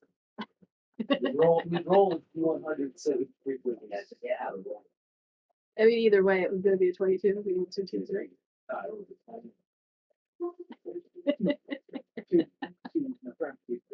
20 and they're like, All right, so no, don't. So or not, as you're sitting there eating your jerky and whatnot, you see a little half elf child actually comes up to you, and not as bundled up because it's nice and warm in this hall, but they come up to you and sit down. They look very similar to the half elf woman that you held, and she's over in the corner with like some immediate family. And they just sit down next to you, and then like lift up this very very small jar, and oh no, wait, I read the wrong thing. Sorry. 22. kicked you in the jib.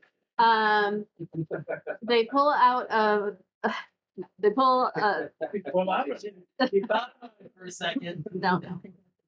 Pull out of it. Not there. It's just they just have like a big purple dildo. And they smack him across the face. Oh, it's pretty good. Oh, pretty good. You see them pull out from their pocket this small, maybe about that big, little wooden carved.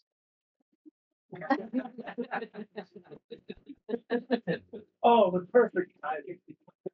A little It's not a dick. This is a child. They hand you a wooden carved.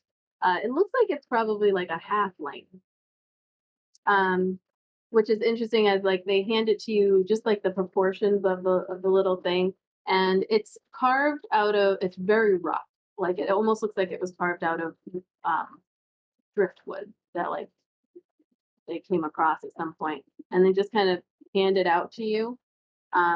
Looking over to where the half elf woman is, you can actually see that it's like half elf, halfling. That so this child also could be really any number of races. And they just kind of smile. Yeah, they sit next to you and just like hand you the. They didn't say.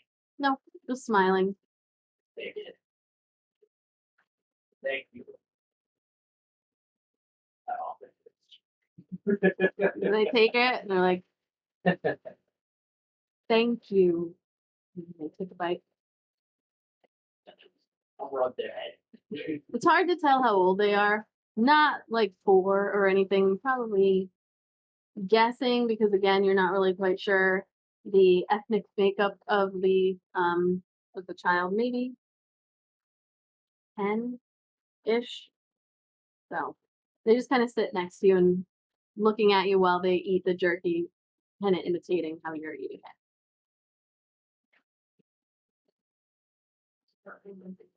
Go like this and I'll see the smile under his beard. Anything that you wanted to do on this day? Dark express.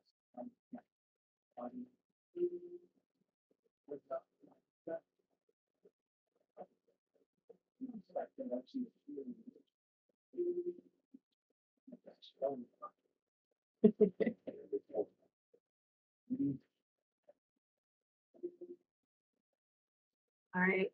So Any of that thing you can use that as quiet as that. You being quiet and not talk about that not doing anything. Are we going back down? well, I'm gonna speed things up a little bit and just ask. So as the day goes on, they offer to have you like come down with them. I would say, how many days are you willing to stay here? That's gonna kind of drive. Larissa comes with you. He comes down. We can, if you wanted to show him, we can of course have you show him the boat, or if you wanted to kind of go through it. All right. He's not gonna go as far as pointing out all the parts of the boat, because he knows all that. I know all of this. Yes. But I'll get with a whale of people. Okay. Or not, or that's like throwing his voice. Oh, just keep the pirate guy. Yeah, he's gonna point out like right into the ship. Yeah, he. He's gonna tell him nothing. When we touch that, No, not this stuff. I couldn't. And the next day, when your group goes down with the ice hunters, you actually kind of wrangle up all those kobolds. There's a bunch of kobolds down there. There's a lot of them actually. You didn't come across them. You're a little bit surprised at how many there are. There's like a good 30 to 50 of them down there. And you came across a handful of them in that trophy room. But then you didn't quite see them in the tunnel. Is that lucky? We're not. Well, he's gonna go back to the log room. Mhm. Whether they're there or not. He's going to clean up the floor. They're there, yeah. So the ice toads are there. You're with a group of folks though, so they're just kind of. Hard. Everybody, like as they're walking out, they go, like, All right.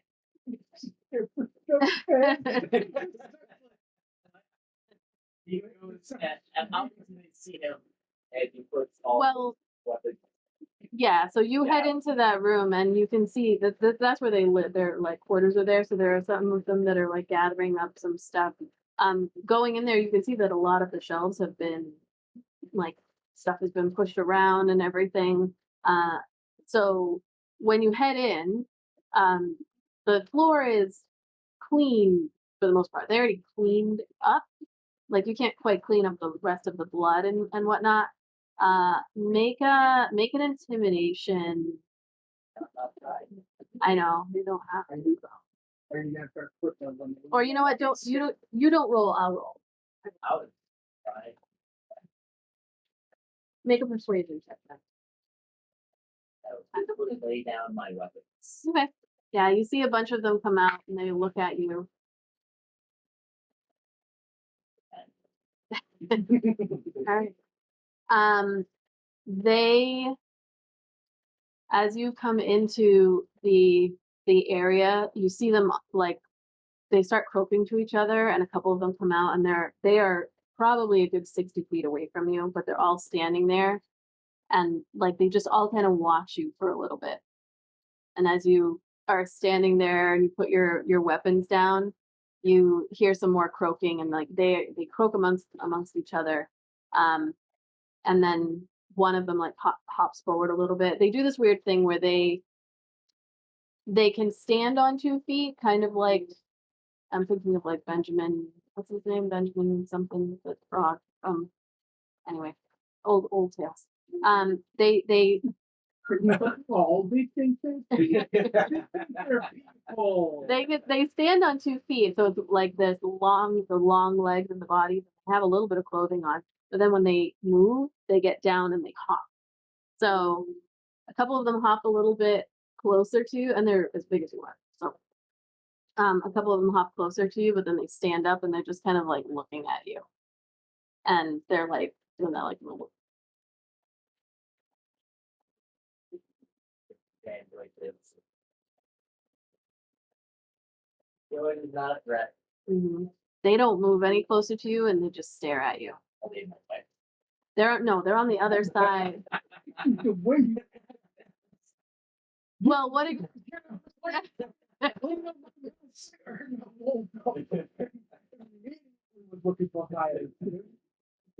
The mess is gone. I know. They're not in your way because they're on the other side, like at that long room, and then there's another long room where they live. There's the shelves, there are desks, and all of that stuff. So they're not in your way because they're way over where their home is, but they're probably like like 40 feet away from you now instead of 60. A couple of them. Well, we're not gonna go over the spot and just going to grab some cleaning supplies from upstairs before we left, and he's going to spend some time scrubbing the floor a little more, and then when he's done, he actually lays out some candles Mhm. on around that spot, and then carves some woven beads into the area, and then silver. It's not like a pavement. It's Yeah. part of letter ritual doing. And he stands up and he kind of looks at it all. And then again, They watch you. Some of them like croaking to each other here and there as you're doing that, but none of them move any closer. Then. And you don't get any reaction as you like kind of as you get up and you like walk out. They don't move. They're just in that space.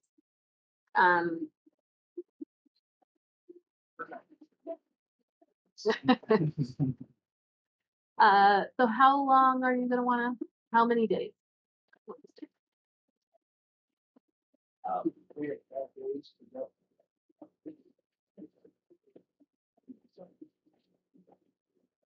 All right, so 3 days. You can. We talked, yeah, but Yeah, I mean he joins you down there and brings a few folks to like chip away at some of the stuff. You so you go into the area where McCaff had been found and like go into that area where also the tunnel leads down. It is too cold. Like any more than an hour, you can send people down there, but they're gonna have to keep coming up. The lair itself did not change even over the course of a couple of days. But there is still stuff in the room of the ship. That is full of stuff. there another this is like the half and half. Down and so there is stuff in the wall on that like lower half of the circle, because that's where the treasure rooms are, and that was leading down to the other where the lair was as well. But where the bulk of the treasure is in that room of the ship. There's stuff all over. There's dead bodies of kraken. They are not. No, the kobold. I thought that. Though you said it, I thought like where they're bastards now. So the ice hunters round them up and just kind of keep them separate. They also there are a couple of ice scrolls that are still on that upper level, but they just kind of stay back. yeah, that's a Mm.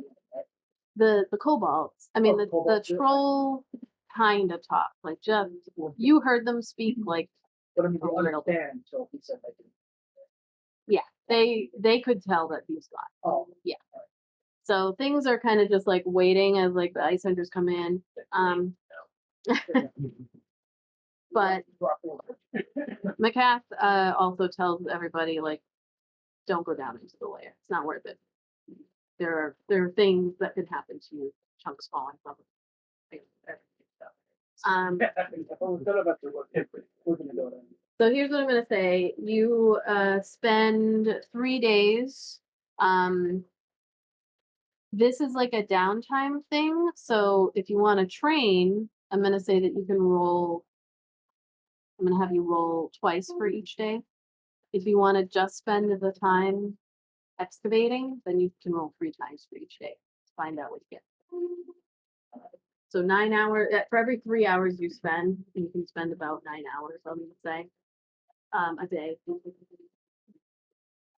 I think it's like, you've got time to train on.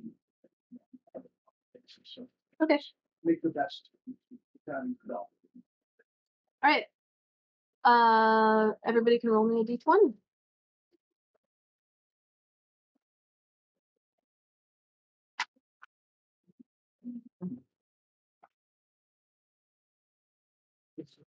Yep, just a straight roll. All right.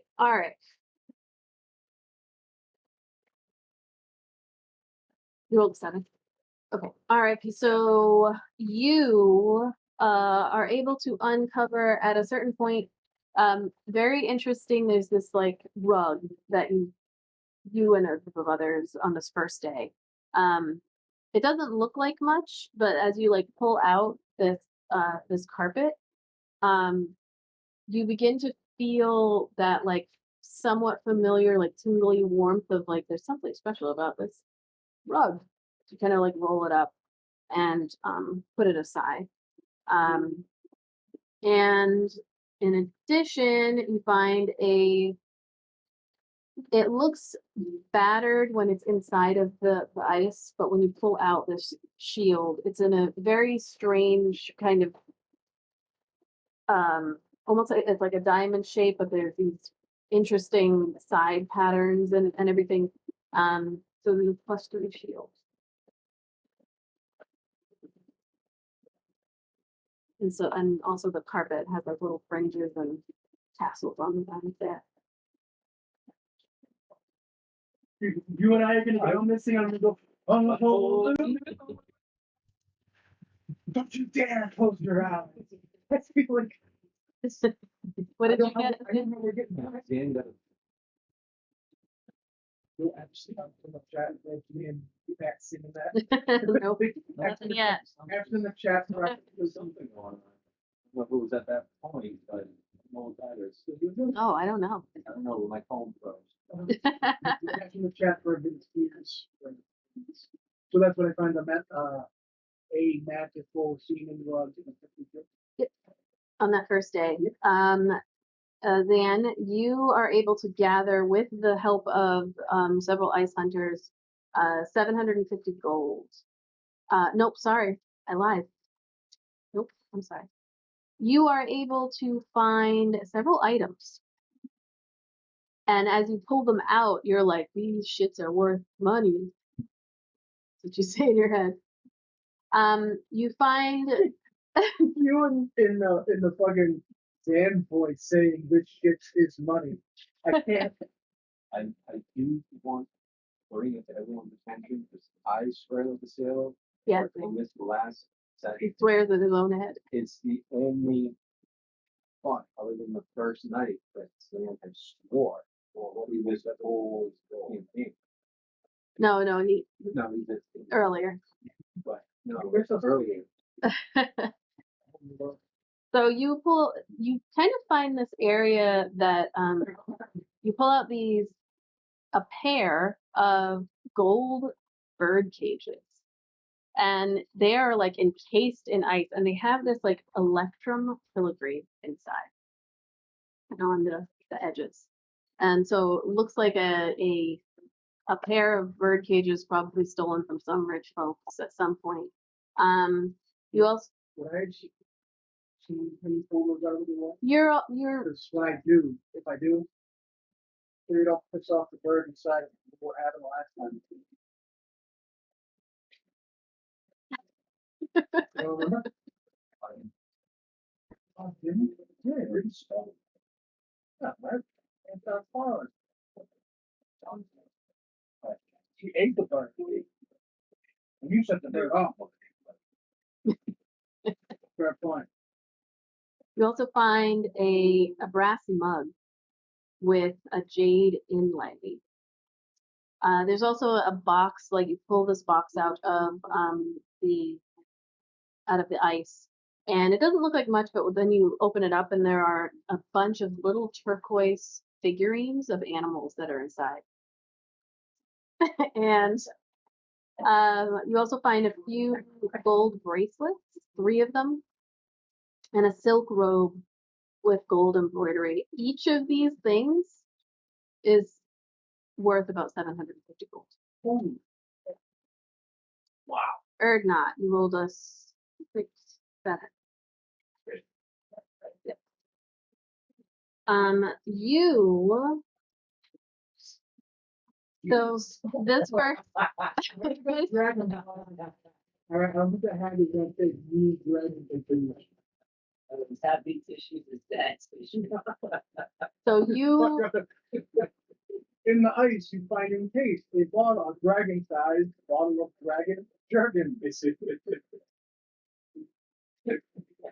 So you find,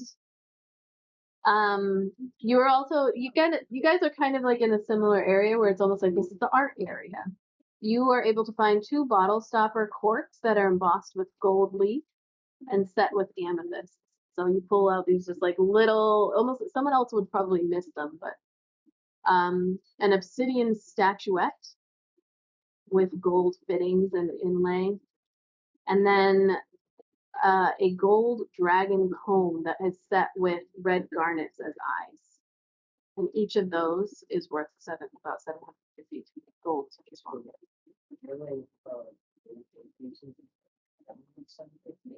Which one? Yeah, you guys are pulling out all of this stuff, and you're like, holy shit! Where did this even come from? You can't even tell how old most of this stuff is because it's been encased in ice for who knows how long. And this dragon is 600 years. So, so that is what you find on day 1. I'll have you roll for day 2. Just roll another d20.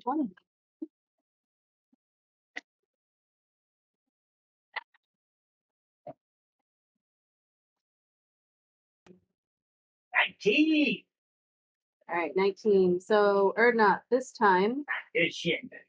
you Look at cabinet. you find additional art pieces, a small gold idol. Hard to tell what it is, like an idol of. It's almost like amorphous a little bit, but you can tell it's supposed to be a humanoid. Another obsidian statuette with gold fittings. You actually find a second gold comb, dragon comb. Then there's a What is it? a silver chalice that has moonstones set in it. There is also a ceremonial electrum dagger with black pearl in the pommel and a painted gold war mask. And those are worth 750 each. Each item.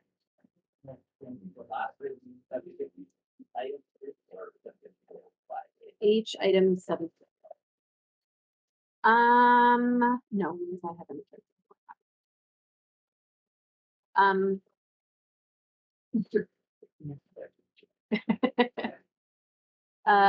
Zan, what did you get?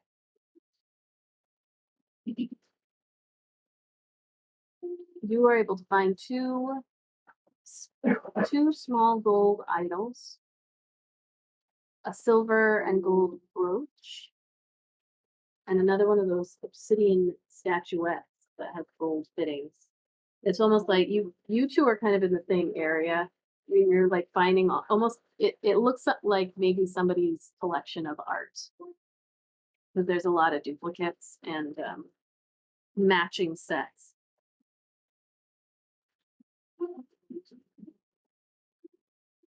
$750. No, the box full. Yeah, it's a box full.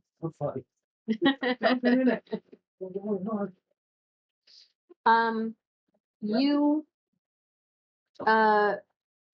find this. So inside of the ice, you're looking, you can see a vial. And like you've had some pretty decent luck with the vial, so you like just chip away and you spend a decent amount of time, and you pull out this this potion that is in there. Let me see if I can get a description of what it looks like. There isn't it.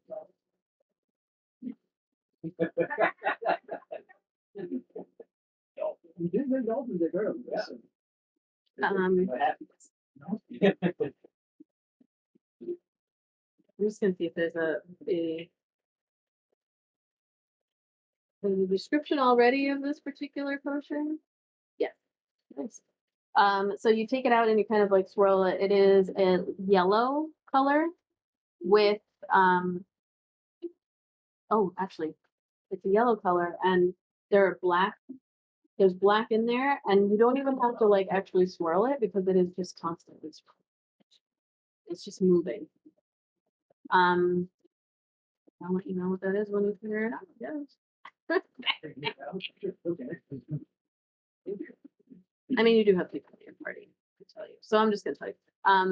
Like you show McCaff, she comes over and she's like, "Oh, that one will help you move fast. Potion of speed, moving fast." Hmm. All right.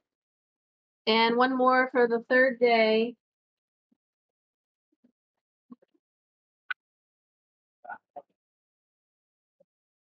Where's the bag of holding, by the way? Is that still you? I mean, I don't think it really matters. I think it's Okay. Oh, yeah. What did you get? What did you get? I'm gonna have you roll again, or not. Roll again. You already got a 7. Oh. Somebody already got that. Okay. All right. All right, Arik. No, you got the 2, right? Okay. So on your third day, and you're doing all of this with the help of Ice Hunter. They're gladly handing things over. You don't see much of Abaddon actually. She seems to be like kind of doing her own thing. Makaya she's yeah, she's like you see her not very often because she almost seems to be heading over to the entrance to the lair, just kind of sitting there. That chute that goes down, and just she hangs out in the scriptorium a little bit, but she doesn't ever venture down per se. On your third day, Arik, you find you are actually very familiar with this, a potion of climbing. You find several scrolls, which McCaff is able to explain to you a gift of alacrity scroll, a cause fear scroll, firebolt, and arcane lock. Arcane lock, like lock. and these all require stuff. And then you also find a robe. I'm just going through again that I'm describing this.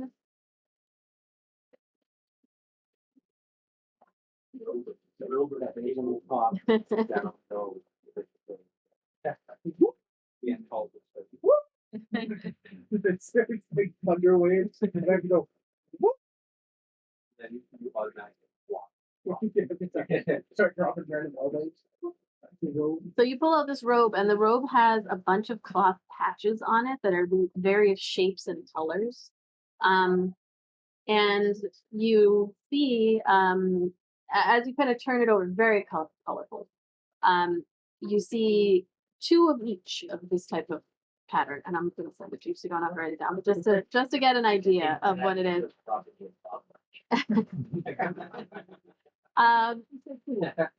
It is 2 images of a dagger, a filled and like kind of glowing bullseye lantern, a mirror, a 10-foot pole, hempen rope, and sacks. So there are 2 patches of those very colorfully sack.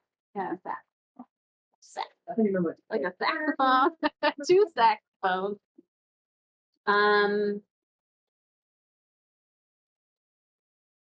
gonna have you actually roll. Shit. Hold on 1 second. kind of like the look that she just made, but I'm not sure if you know. Well, no. Yeah. You know what? I'm not gonna do that yet. These are the ones that they have. And you show McCaff. You will. I mean, maybe. And she informs you, she's like, this is very useful. This is actually a little bit very useful. I That's really cool. Robe of useful items. Like you when you need, you just rip off, and it you rip off the patch and it's there for you. You see a bunch of other. There are a bunch of other patches on this thing as well. There are like we would have to roll to find it out. There's a bunch on here.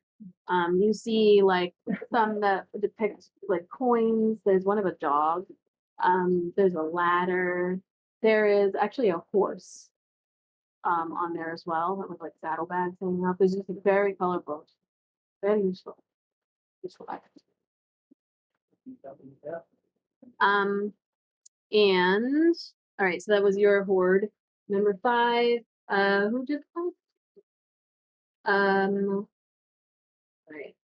You are able to find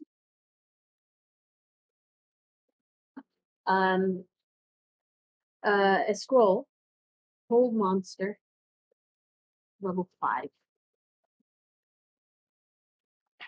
Actually, is that a thing that you get at all? Okay, you also find a potion. I just want to make sure that it's right. These are fun, and McCaff is able to tell you. There's a you pull out this potion from the wall, like clinks, and inside there's an eyeball that just is floating, and it's yellow liquid. And McCaff tells you, this is a potion of clairvoyance. You will be able to create an invisible sensor within range in a location, so about within a mile. And you have to have visited or you have to know it. You can say, I want to look around the corner of this room, or you can within a mile send the sensor. And they can touch it. It just shows up. No one can see it unless they can see invisible. You choose to see or hear. You cannot do both. And you can, but you could switch. Go to see or hear. And it sits there for 10 minutes. And you can listen or see. Whatever you want.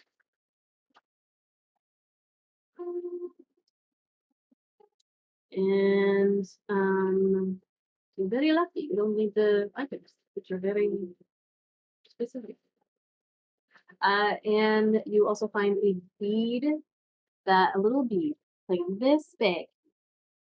And she informs you also that that is a bead of force.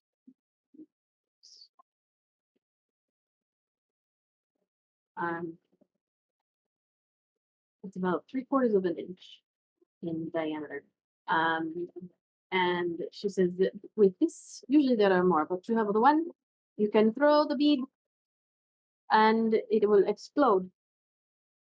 And anybody close will be hurt. And then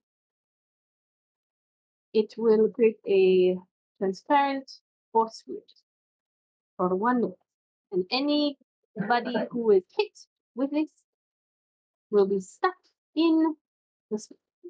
And it can move and push it. That's for 1 minute. You can breathe it. Nothing can.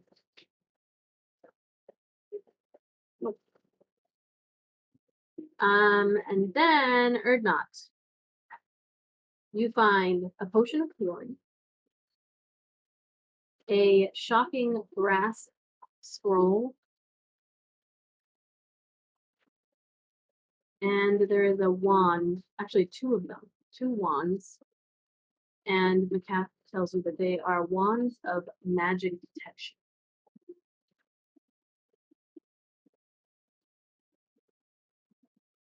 And with these,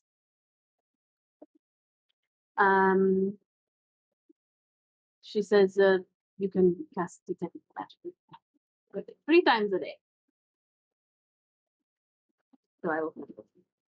You can look them up.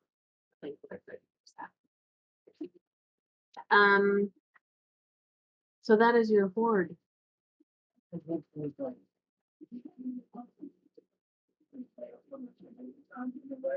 Sort of found paintings and sculptures. I guess I've written up in.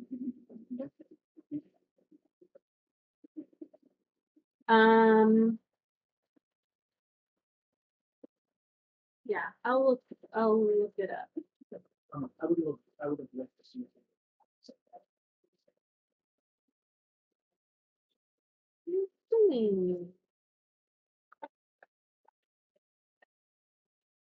Where am I? Yeah. Where is it? There.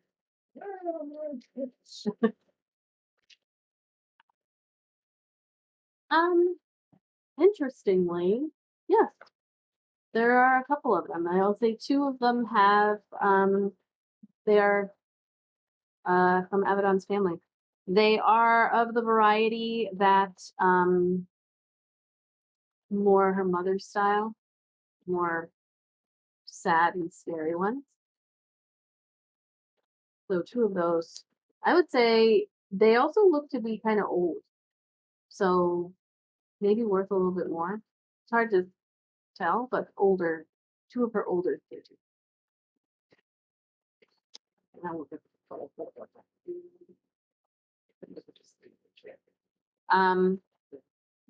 The paintings that you found might just be part of what it I led didn't you know get. how many they were, like some paintings and sculptures.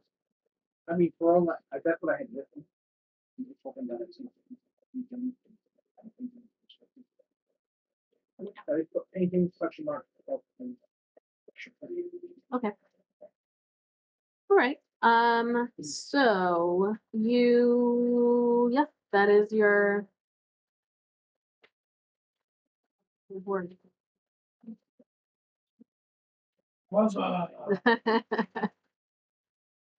um, it's like a ceremonial kind of dagger.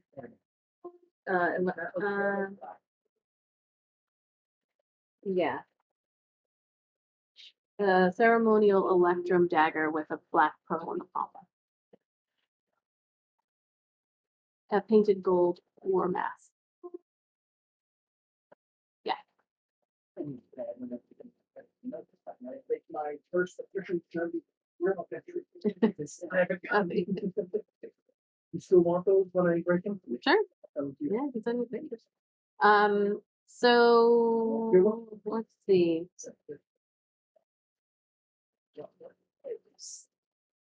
So on the last, you're gonna take off on the 4th day because you're gonna spend 3 full days. Then you can't. They're not gonna take off at night. Our which we could spend one. You guys want to spend one more day?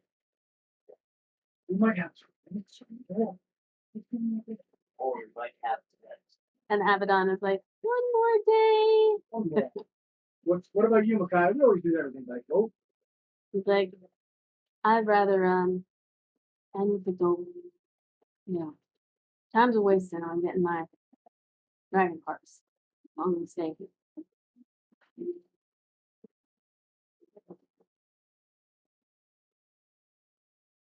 Giveaway at the giant statue. So there are two. There's the one that only has giants, and then what you all were working in is the one with the remoras and the giant squid. Yeah, I'm and just wondering if anybody wants to die, like try to like shift it into the pockets. I mean,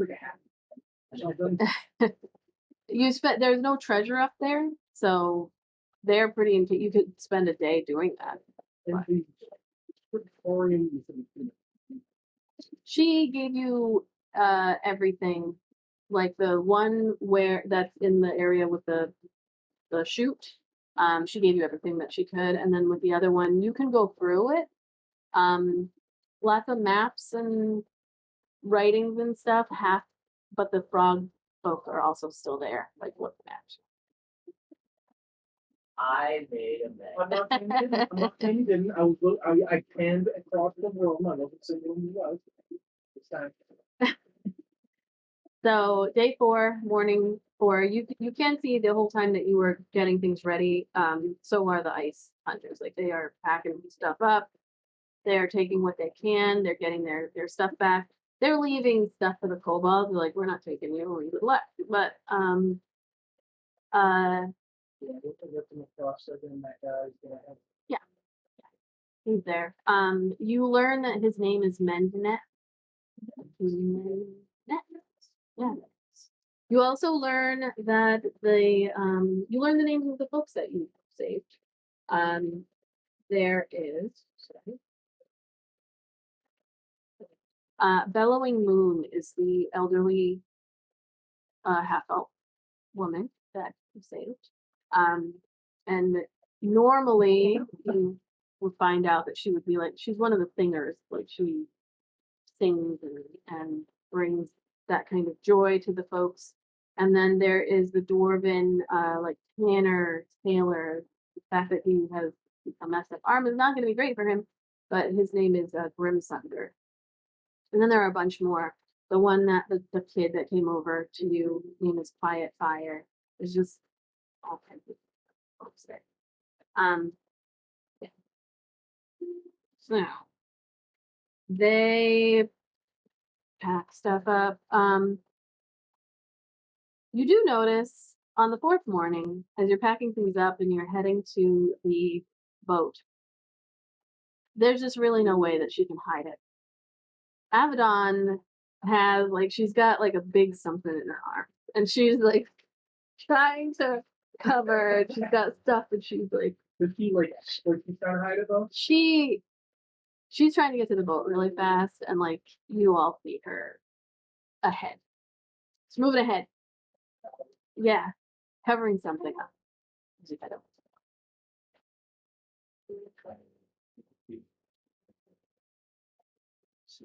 Yeah. Yeah. So you of everyone, like she's trying to weave and whatever, and you being monk, just kind of like whoop, right up next to her, and you look and see she looks over at you, and you can make a perception check.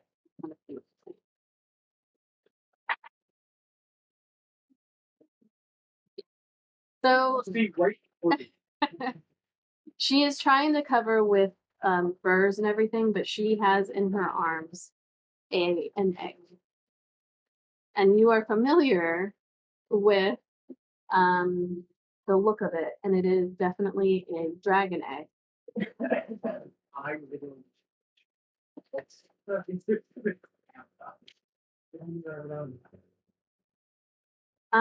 It looks like it's green. She looks at you and she's like, no, they're ahead. She tried to get ahead. He got up. So you guys everybody's kind of like heading down to the boat. And I don't know, I'm tracking away the menu's next. Who's that? Yeah. With his dad sign right. Dragon. Yeah.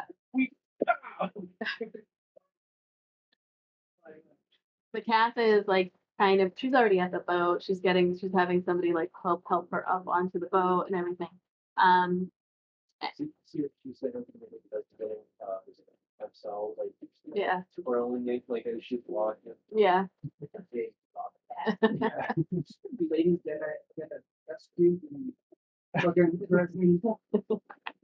So as you are heading to the boat with Captain Larista yelling things out, you're all getting ready to go, and you sidle up to Abaddon. What do you got there? And she looks at you, and that's her roll. And Warren Lauren. I know. And spotted it. I had her make some rolls. She didn't know what for, but That's one of those. Down. earlier today Down. I had a pre-roll. Put it down. Yeah. So that's where we're gonna end. We will pick up next week. I know. I still have 10 more minutes before 8 o'clock. That's a quest to stop. So thank you everybody for hanging out. I'm gonna find somebody to raid real quick. we will be back tomorrow night with some Midnight World, unless children or sickness or life or something takes over and we're not able to do that. You and me, we gotta finish that second half of that Call of Cthulhu. Yeah, Logan is Gavin's brother. So like every time I'm thinking of Gavin, I'm like, Logan. I remember he messaged her. Yeah, he was like, hello, hello. I can't remember, like, we were even taking a break for a week or something. Yeah. I remember that. It's just not. It just hasn't worked out. All right. How about let's we'll rate a big one. Let's rate a big group this time. We'll go with. Ever get over for? No, we didn't. Nope. Well, Natalie, friends. Yes, we are gonna raid Robert Hartley. Because why not? How do you spell it? What Robert Hartley GM. Those who don't follow, you should on YouTube. They've got lots of good big production stuff. They have like 240 people watching, so it's one of those bigger streams. Yeah, Wait, net some. yeah. So yeah, we will raid. We will see you tomorrow, and thank you. To the points you wanted with Cheese Cat and And in the midst of yin yang. So thank you. We'll see you soon. And we should have like a 30 to new 20 hashtag. yeah, that's that thing. Right? Yeah.